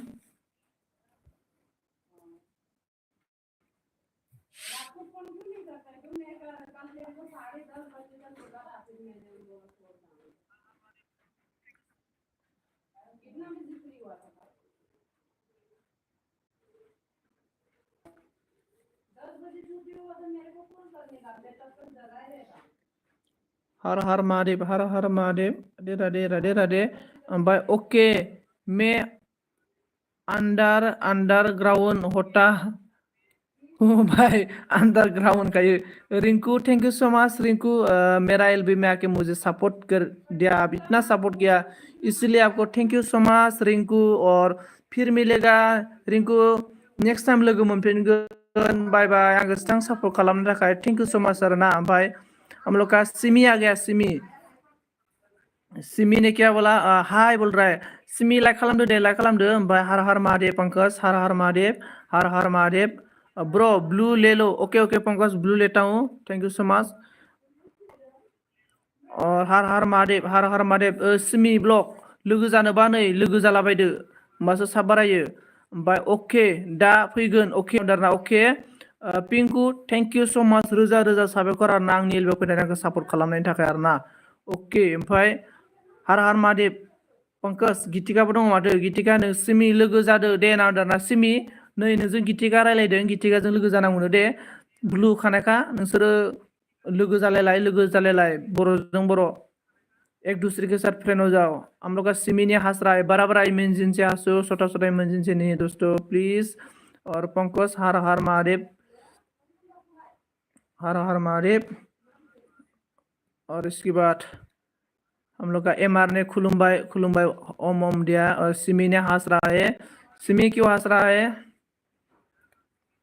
सिमिन दैसायाव होननाय जासिगोन आरोना गीतिका जी आपका एलबी कितना बजे शुरू होगा गीतिका बोलो आपका एलबी कितना बजे में शुरू होगा गीतिका का एलबी तो फिक्स नहीं शायद टाइम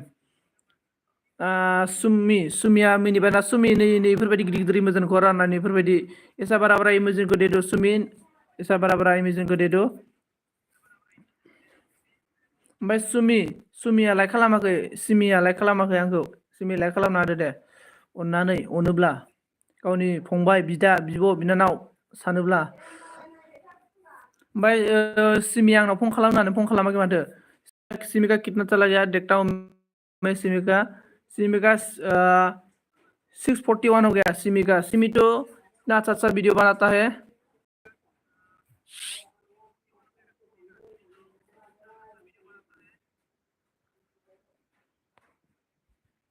सोर सोंदों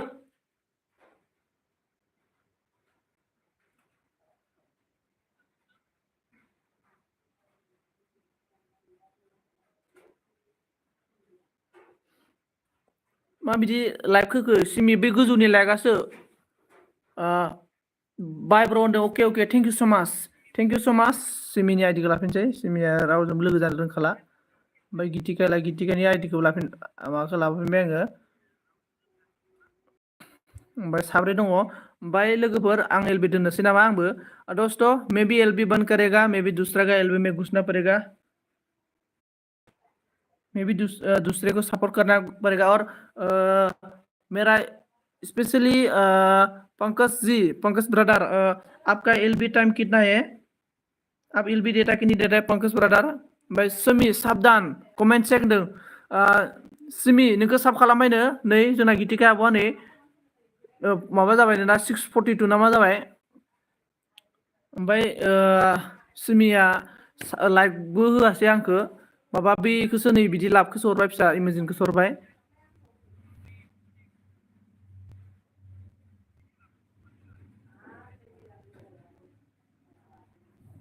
ओमफ्राय सिमि नोंखौ साब खालामबायनो नै जोंना गितिकाया नों गितिकाजों लोगो जादो माबा गितिकाजों गितिकाखौ बेक होदो कमेन्ट नायनानै लोगो जा एक दूसरे के साथ फ्रेंड हो जाना बहुत जरूरी है यूट्यूब में सक्सेस होने के लिए एक दूसरे के साथ फ्रेंड होना तो पड़ेगा लिंक कल रिपीट होने से सबसे पहले ना हो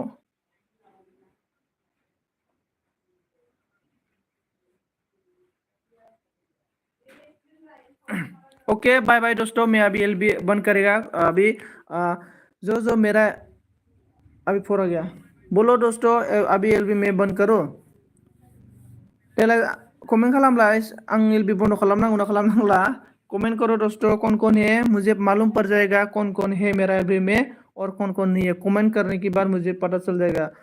और मतलब मैं अभी एलबी डन करने वाला हूँ। जोंना अन दङ माबाया जोंना गितिका, थेंक इउ सो माच गितिका। थांलाय फैलाय सैमा आथिंजोंब्लाबो नोंथाङा आंखौ सापर्ट खालामफैनायनि थाखाय थेंक इउ सो माच गितिका। थांलाय फैलाय सैमा आथिंजों आंखौ गितिका सापर्ट खालामदों आरोना, बिनि थाखाय थेंक इउ सो माच दे गितिका। बेनिफ्राय आमलुका Pankaj thank you so much, और कौन है Simi thank you so much, और आरएम और सभी दोस्तों मेरा एलबी में कौन आया सभी को thank you so much, thank you so much दोस्तों, बाय बाय, राधे राधे। ओमफ्राय जोंना मा होनखो सोबादो अबावबा थांदोंनो हाब गितिका दालाय नोङो जेनेबा माल सोरखौबा साब खालामना फैनाया थांलाय फैलाय जाया होमबा आंनि बिया थांलाय फैलाय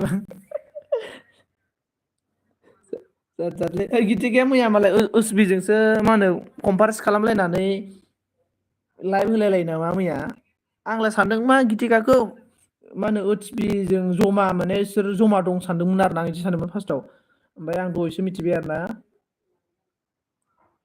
आं सानदों आरो ना गितिकायालाय बङाइगावनि ओसबिया गफुरनि माबोरै लोगो मोनलायखोब्रा इसोरलाय एफा गोजानाव सानदों आरो ना आङो।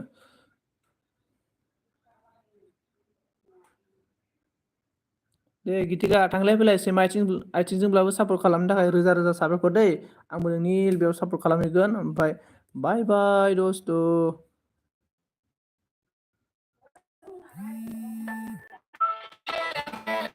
मनास फन हरबायलै।